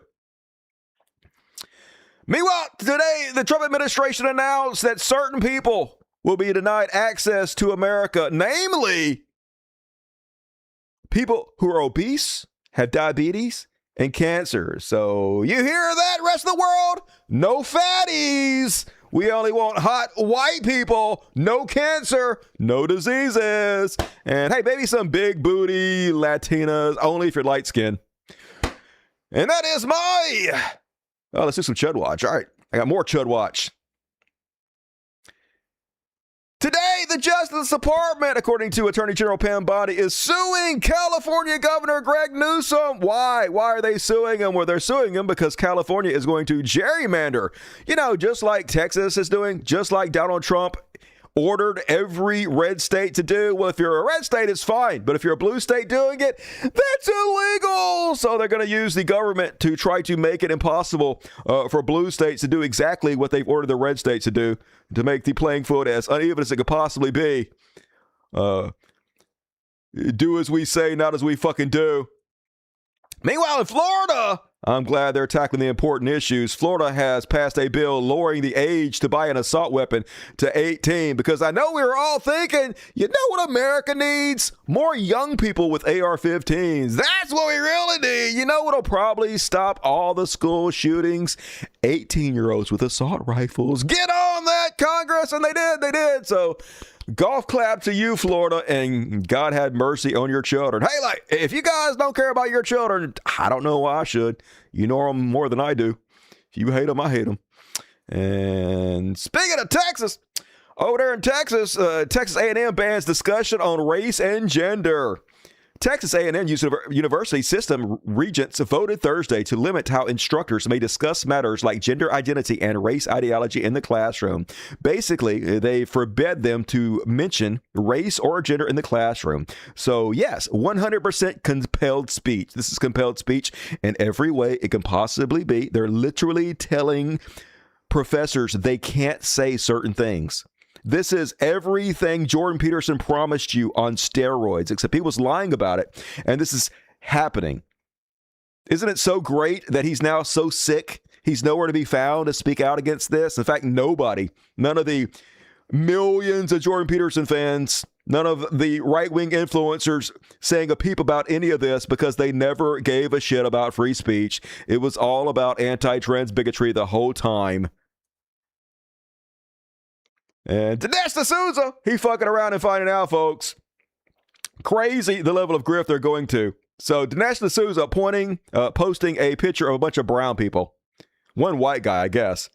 But he's considering Booger Nick Fuentes brown. He's posted a bunch of brown people. Is this where it's going? Can't say I didn't warn you. America first, inshallah. Dude, literally a brown guy posting other brown people in order to scare white people. And hilariously, all the conservative posting are shitting all over him because they're racist, just like you are. Dinesh is like, how you doing, fellow white people? What a great ethno state we have here. And yes, brown guy looking in the mirror and seeing a white guy. Everybody getting up in his ass, though. Yep. Fucking sellouts in every possible way, and tokens get spent, Dinesh. Meanwhile, you guys ever wondered why Elon Musk is so racist? Well, if you hadn't wondered, you're going to figure it out anyway. Here's an interview they did with his daddy. The big concern at the moment, and why I think South Africa is a big talking point in the US right now, is America in the next 20 years will become, for the first time in its history, a minority white country. Well, that will be a very, very bad thing to happen. Why? Explain. You want to see the U.S. go down? Why would that make the U.S. go down? Oh, you don't like cars and electric cars, and you don't like technology, or what is it? You want to go China ain't got a whole lot of white folks, and they got way better electric cars and way more solar electricity than us. So what are you saying? Back to the jungle, or what? You don't like technology, or what is it? You want to go back to the jungle, or if the U.S. becomes a minority, that's some old school racism right there. Country. Yes. So there's Latinas, there's blacks, there's people from all different races make up the majority, and then, you know, it could be 48% white people. Do you really think the U.S. is doomed if it goes under? Yes, it goes under then. Seriously? End of it. Yes, of course. You see, if you take South Africa, we have a small white population that projects the European culture, or what we learned from Europe. And oppressed millions of black people. No. For decades. How do you oppress? We gave them work. We fed them. They grew from a tiny little group into a massive group. That's not There were no blacks there before we got here. They should thank us. That's feeding them. Do you understand? You only grow big if you get fed. You only start at 800 and become 50 million if you get fed. We fed them, for crying out loud. You know, enough with this nonsense. But so you understand, because the black population was so oppressed under apartheid. Well, we never saw this oppression you're talking about. You never saw it? No, I never saw it. Yeah, because you... Never happened, folks. No oppression, says the rich white guy from South Africa. Oh, pedo Musk, pedo daddy. And hey, I believe him. I believe he never saw any hardship whatsoever in his emerald mines in Africa. And that is my Chud Watch for this evening. Yes, I'm racist. Hey, could have said a lot of words. Just came right out and say it. Never saw oppression. I definitely believe him. Got an honest face. Fuck off back to Europe, you cunt. Or South Africa, same thing. Yikes! Yes, yikes. Big yikes. Not even trying to pretend. I guess maybe that's good. And all right, real low, folks, get your super chats in. Guess what comes up next, y'all? Guess what's coming? I bet you can't guess.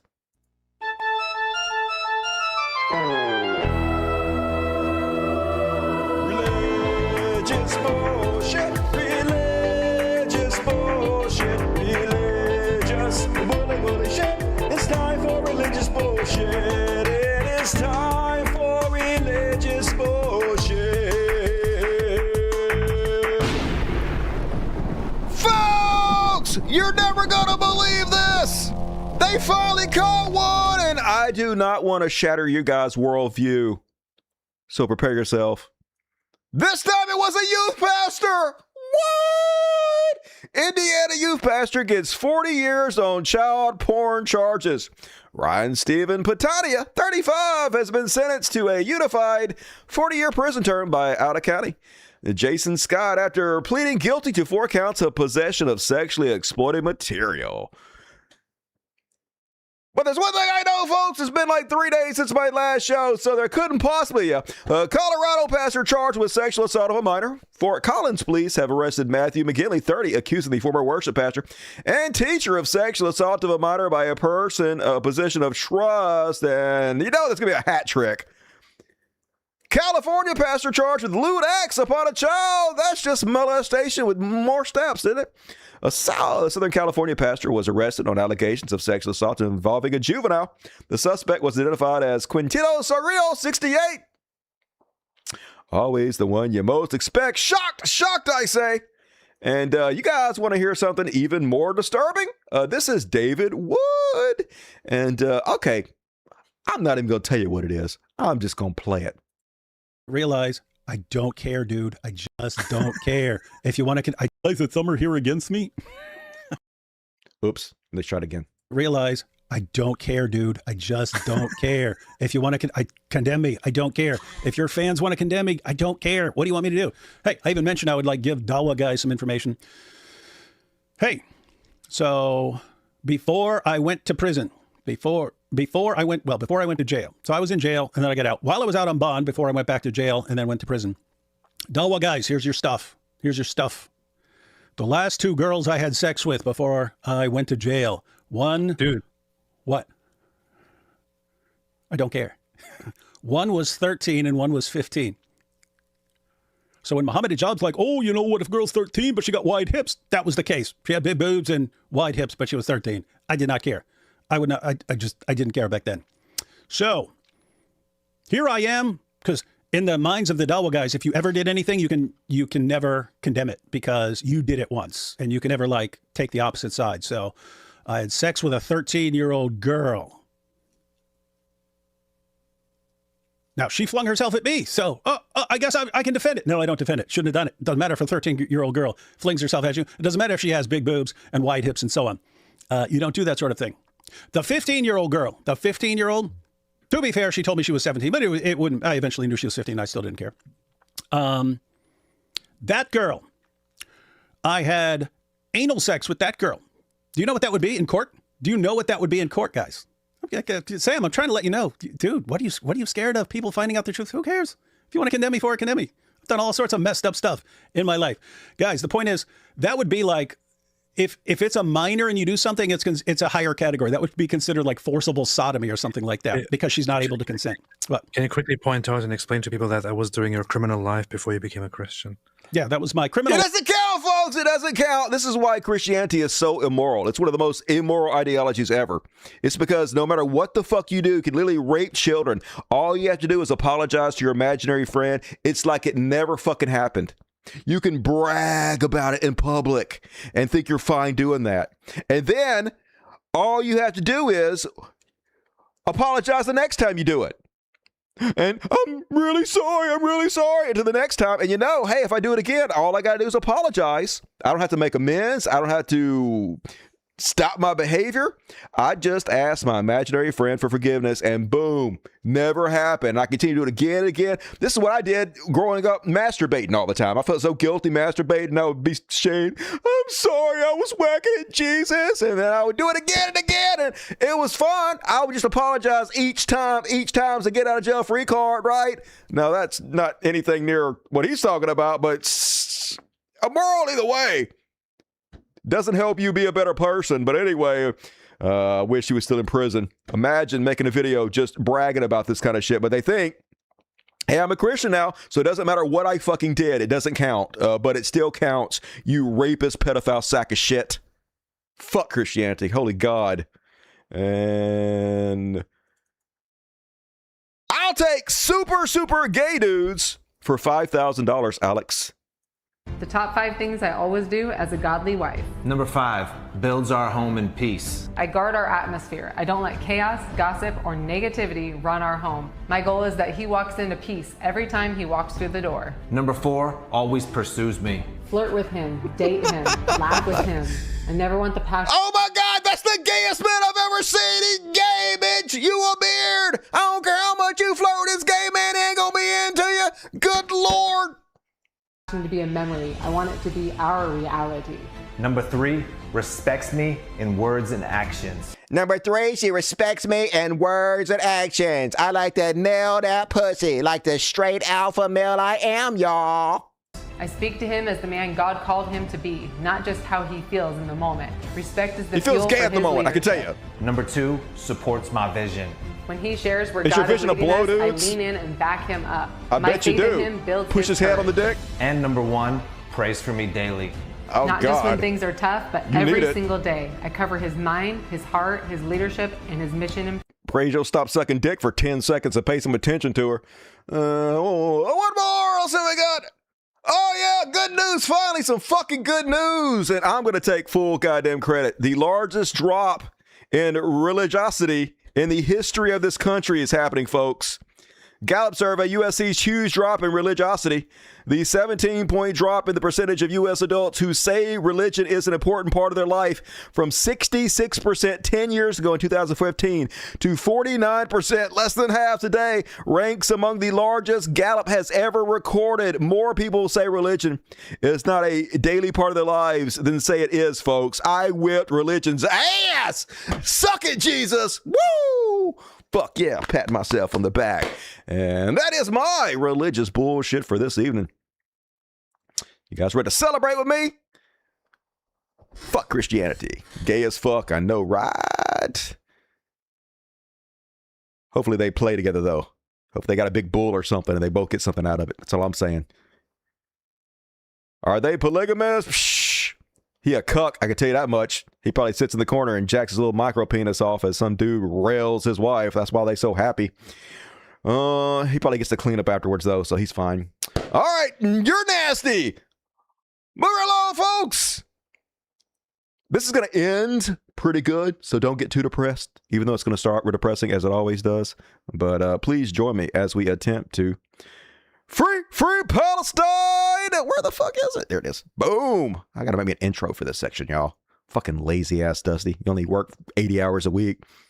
Kick in a couple extra hours. Work this shit out. And all right. First off, these the people that rule us, folks. It's hard to believe a country can be as evil as the terrorist state of Israel, but it is. I'm not making this up. This is what this video shows. Israeli soldiers who are accused of gang raping Palestinian detainees. I've showed you guys the video of them raping these Palestinian detainees, of which there are thousands and thousands in their prison. Here they are receiving a round of applause at the courthouse.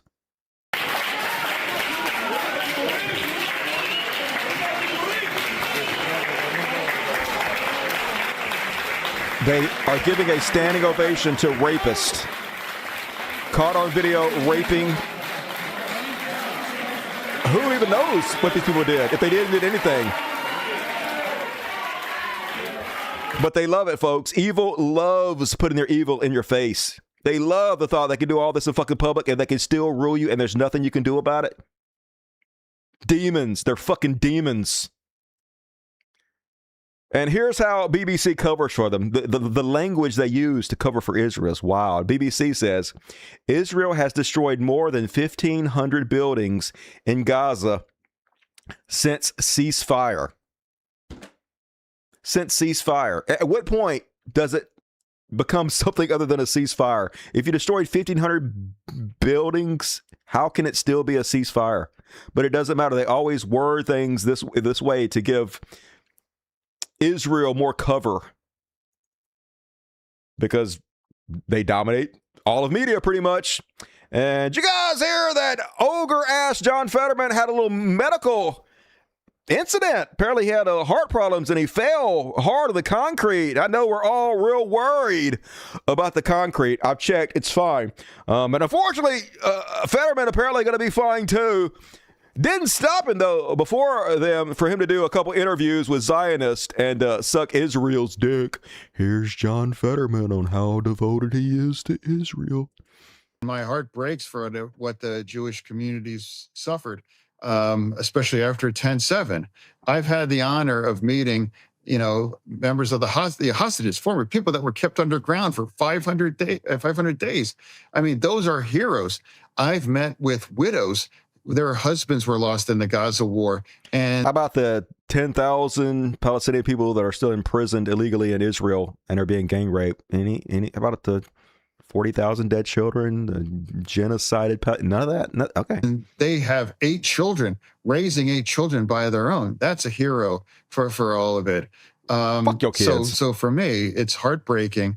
And that's been what's so difficult for me is like being devotion to Israel becoming increasingly incompatible with being a proud Democrat. Yeah, devotion to Israel. I can't believe I'm taking flack for my devotion to another fucking country. Yeah, go figure.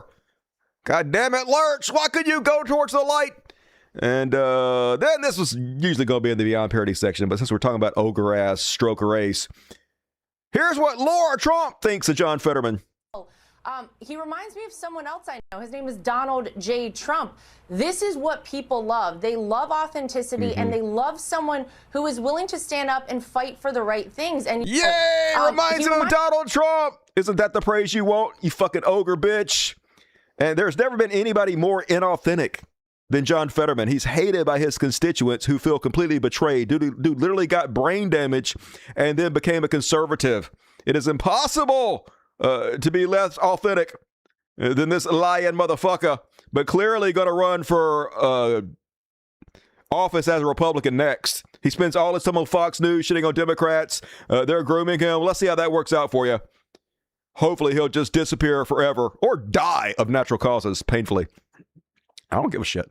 And Donald Trump used the presidency to try to petition Israel to pardon Netanyahu. So if you guys are keeping track at home, Netanyahu has been scheduled for trial for the last decade or so for corruption. But every time he's scheduled to go, he does another war crime or two and boom, postpone, kick down the road. So not only is he not being held accountable for the many war crimes he's done, the many child murders, genocide, all that, they even going to pardon him of the little shit he did.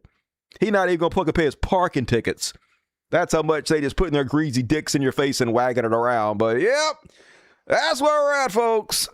Always covering up for war criminals and pedophiles. And speaking of pedophiles, I don't think Israel attracting the best, in my opinion.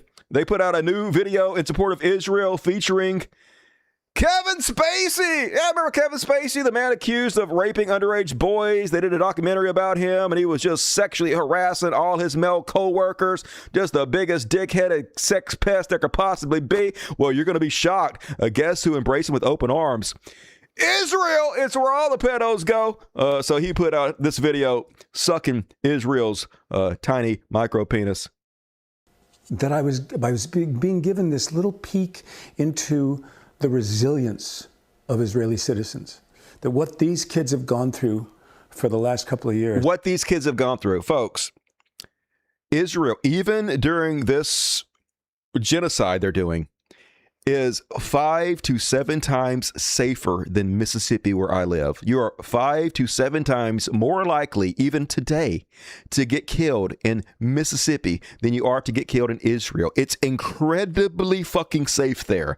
So this motherfucker pretending like, oh my God, the kids, they're in such danger. Hey, they have to genocide the Palestinian people because of all the danger is complete fucking bullshit by this goddamn pedo ghoul. They were so excited to share of themselves and tell these stories. What stories? Even in Hebrew, which I couldn't understand, but that's the incredible thing, of course. I didn't even know what they were saying. I just felt like they were incredibly oppressed and brave. I had no idea what the fuck was going on, but I just knew they were special. But human relations, the language doesn't matter. It doesn't matter that I didn't speak Hebrew. It mattered that I could understand what they were going through, what they were experiencing. Oh my God, it's so stupid. Make it stop. Truly one of the most... It hurts. I thought he was a good actor, but apparently not. Where's the tear? I feel very lucky. I feel very lucky to be in Israel getting paid to lie for their genocide right now. I feel so lucky to get this opportunity. Oh my God. I hope you die along with John Fetterman. And speaking of people I hope die, actor John Voight calling on Donald Trump to terminate immediately Zohran Mamdani. So here, this fake patriot motherfucker sitting in front of an American flag demanding Donald Trump end democracy because New Yorkers voted for somebody he doesn't like. So he wants their vote canceled. This city will turn into a forbidden place of darkness. The blood, sweat, and tears that the city of New York was built on will turn into a virtual refugee shelter for the radical Muslim ideology. Oh, my God. This is now the most dangerous time for our citizens of New York. Oh, please die. Please die. This mayor will destroy this city. Oh, good God. We're obligated to demand our rights for our private sanctuary, you voted. Our businesses, our property that we all have worked so hard for. And this 35-year-old mayor has no right dictating the rules of socialism for a city built on our highest principles. He won the election by hardworking Americans. Sort of a little this bit does. Must be stopped, and his mayoralty should be terminated. Terminated, yeah. Fuck your vote. You, the people of the greatest city, New York. You're such a patriot. Let's throw the Constitution in the garbage and make your vote not count. I love America. In danger of losing your city to this communist fool. We, the people, must stand for the greatest the people nation's voted, purpose, dude. the honor he won by a landslide of our flag. He got more votes than the other two guys combined. The red, white, and blue, and for which it stands, one nation under God, and liberty and justice for all. But not democracy. This country, the United States of America, is the land of our greatest achievement, the democracy? American dream. Okay, not and democracy. We, the people, have put our trust in the President of the United States, who's a dictator? Donald J. Trump. He and only he. Only Donald Trump can stop this horror. Only Donald Trump can decide who our politicians are. Only he can get rid of Mamdani. As this Mayor Mamdani will try to destroy New York's wealth and turn it into a socialist crap city. We're so afraid. Oh, God. Come get your dad, Angelina Jolie. But good news, folks. Mom Donnie fever spreading all across New York, no matter how much he wants to fearmonger about it. 50,000 people apply for jobs in Mom Donnie administration because hope spreading across New York City. Hope for a new day. Love, peace, and chicken grease, baby. And I'm here for it. You go, New York. And that is my Free Palestine for this evening. Hell yeah. Your daughter hates you. Man, such a good-looking woman. I tell you what, I think probably the best-looking woman I've ever seen is Angelina Jolie. Up there, I'm going to tell you my best-looking woman. You didn't ask. Angelina Jolie. Halle Berry from the movie Catwoman. Oh, my God. Terrible movie. A beautiful girl. Jessica Alba, back from Dark Angel. That's my top 3 right there. Boom! Let's see you guys do better. Scarlett Johansson. Also, honorable mention. All right. Moving along, folks. I got a quick Beyond parody, only 3, and then I got 1 hero, and then the show's over. It's over. How do we do? What time is it? All right. We're going to hit overtime probably. Who loves overtime? Everybody loves overtime. So reward me for overtime. Last chance to get your PayPal and your super chats in before the end of the show. So hook a brother up. But for now, time to finish you guys off with a happy ending. It's time for... Somewhere. I got to get a better system than this. There's too much shit now. I got too many categories. Can't ever find fucking anything what I'm looking for. It's time for... Oh, Selma Hayek, yes. Selma Hayek, definitely. I take it all back. Selma Hayek, number 1. Penelope Cruz, no. Poo. Icky, poo. No, not Selma Hayek. Destroy Penelope. What are you talking? Are you crazy? Selma Hayek, goddammit. Anyway, first off, on Beyond Parody. Folks, you know me. I usually like science, right? But sometimes I do think some science is superfluous. Sometimes I think they're studying things and they're wasting money that they should not waste money on. But then there's sometimes I'm like, fuck yeah, that was money well spent. That was shit we had to find out. No expense should be spared to find this out. Case in point, new research finds that Hitler did in fact have a micro penis. And finally, science answering the hard problems. The research is due to be published in a scientific journal, but the key findings is this. Hitler had a Kallmann syndrome, a genetic disorder that hinders the normal progression of puberty and the developmental stages of sexual organs. Derogatory songs from the war about Hitler's anatomy may have been meant in jest. But it transpires they were not just accurate, but probably did not go far enough.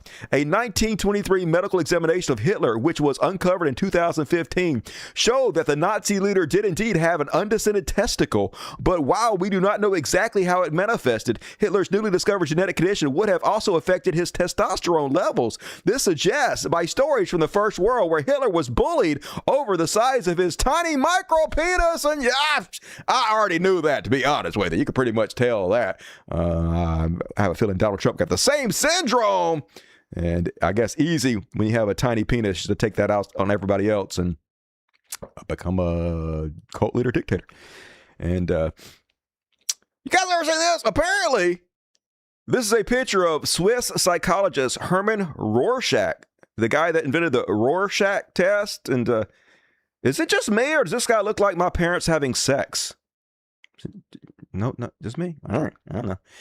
And then last but not least, we're going to finish off the Beyond Parody on this. Hey, I usually hate AI. You know me, hate AI. But this, a good usage for AI. The Real Housewives of the White House. My principles are like my eyeliner. Reapplied and rebranded every news cycle. My Hot Mess Express lips were made for lying, and that's just what they'll do. When I walk into a room, fake patriots salute me. Real ones think, God help us. My advice, shoot first and fact check later, especially if it's wagging its tail. A vaccine in the arm keeps me up at night. But a worm in the brain tucks me in.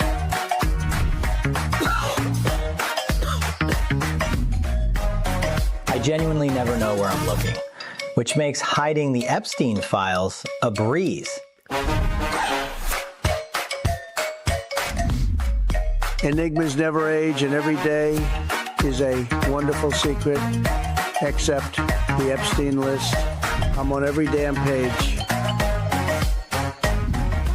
Sleepy Don. I watch that. I'd watch every episode. Make it happen, AI.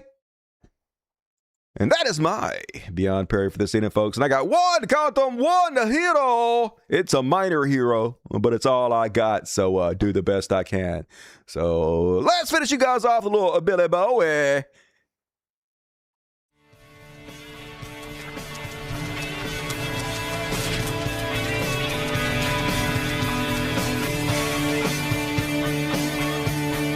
We could be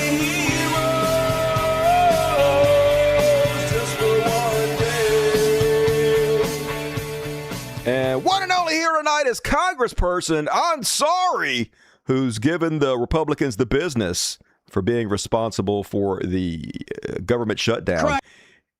Wrong button. Cats! Cats are stepping on my shit. Don't step on my thing. Don't step on my thing. Cat stepped on my keyboard. All right. Anyway, they making Virginia Fox all fiery and pissy. Let's have a look.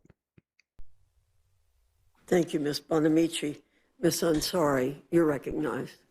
Thank you, Madam Chair. Welcome back from your 8 weeks of taxpayer-funded vacation. It's good to see you, and I hope I'm going to interrupt you. Republicans. I'm going to interrupt you, please.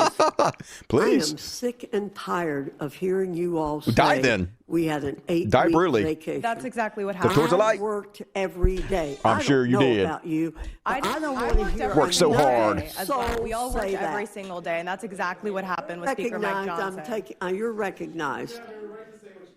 I hope that you all enjoyed yourselves while American families looked at their letters from their health insurance companies, terrified that their insurance premiums were going to double or triple while the House was out of session for 53 days. That is unacceptable, Madam. Hate that woman. We got to quit electing zombies to roll us, but get her ass. Way to go, Ansari.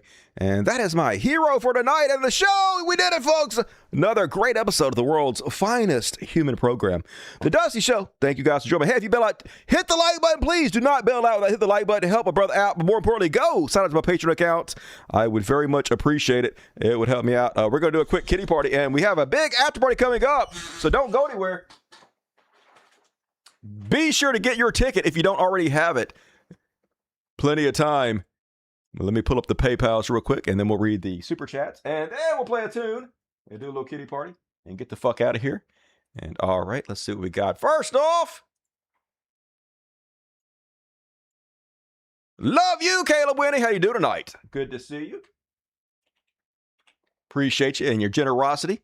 Give me $5. And Cryo Drago, religious bullshit, religious bullshit. It's time for religious bullshit.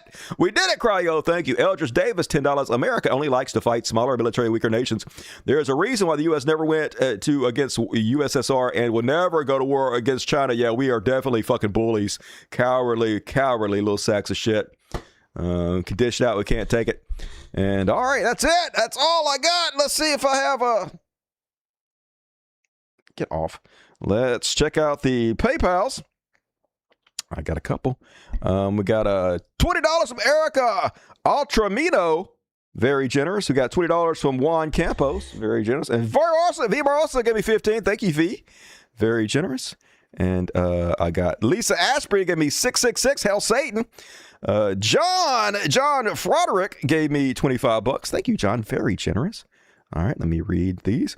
To keep the roof over your head and the lights on. Very, very generous. I appreciate you, Erica. You rock. Juan Campos says, I remember watching you debate street preachers. Would you ever do that again? I mean, maybe, but I quit talking about atheism a long time ago. I just felt like I wasn't intellectually challenged enough. They're just so stupid. It's like, what the fucking point? It's like kicking a puppy. Open a smoke shop online, call it Dust Buddies or Dusty Blunts. I wish I could. I can't even get weed locally, much less start my own business. Lisa says, killing people in boats in international waters, just committing war crimes in the open. Dollar news for fur babbles. Yeah, I appreciate you. And yep, I guess they feel like they can get away with it. So why not just be psychopaths? And love you, Froderick. I love you back. I appreciate you, Froderick. And Dana Moeller gave me, that was on the 5th. So gave me $5. Thank you, Dana. Mosa E-Bike Tours gave me $15. Thank you. Frank Marinzo gave me $30. Alexander Kerba gave me $5. Thank you. John Hops gave me $12.50. I think I read them all. All right, folks. Anything pop up? Don't forget the Trump's fake elector scheme. How could I forget that? I've been talking about that for years. And thank you, Nurture. And all right, folks, I will be back Monday. It is only a couple days away. Another episode of the world's greatest program coming your way. But until then, if you're jonesing for some more Dusty, we're going to do an after party coming up immediately. No, don't do that. Fucking cats. We're going to do an after party. Here you go. All right. Let me get it. All right, we're going to play Just In Case. Once again, this is my latest song. If you haven't heard this, it's a pretty good song. Love the shit out of you guys. I'll see you Monday. After party coming up next. Get your ticket. Good night, y'all.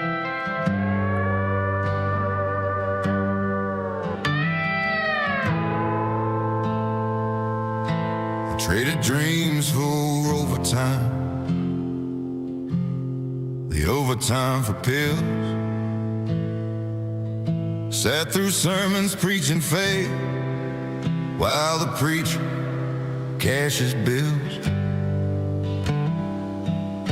Your jacket's hanging in the closet like a ghost that won't let go. And I'm dialing heaven's customer service. I'm still on hold. I'm praying to a God I don't believe in, just in case. If heaven's got a refund window, I'll demand a saving grace. Mama said, just remember those who taught you how to pray. But I'm praying to a God I don't believe in, just in case. Wall Street's built on broken backs and hope's a thin veneer. The billboard says believe, but faith just marketed fear. The shoes still by the threshold, dusty from the fights you'd win. And I'm lighting candles for your ghost while the world burns within. I'm praying to a God I don't believe in, just in case. If heaven's got a refund window, I'll demand a saving grace. Mama said, just remember those who taught you how to pray. But I'm praying to a God I don't believe in, just in case. If the saints are just a sales pitch and the prayers are just a call, then I'll press redial on the silence, even if the voice won't fall. Because what's a hell of a life if you never risk the grace you fake? I'll walk the wire of my disbelief for the mercy that I'll take. I'm praying to a God I don't believe in, just in case. If heaven's got a refund window, I'll demand a saving grace. Mama said, just remember those who taught you how to pray. But I'm praying to a God I don't believe in, just in case. Just in case. Switch over now. Good night, everybody.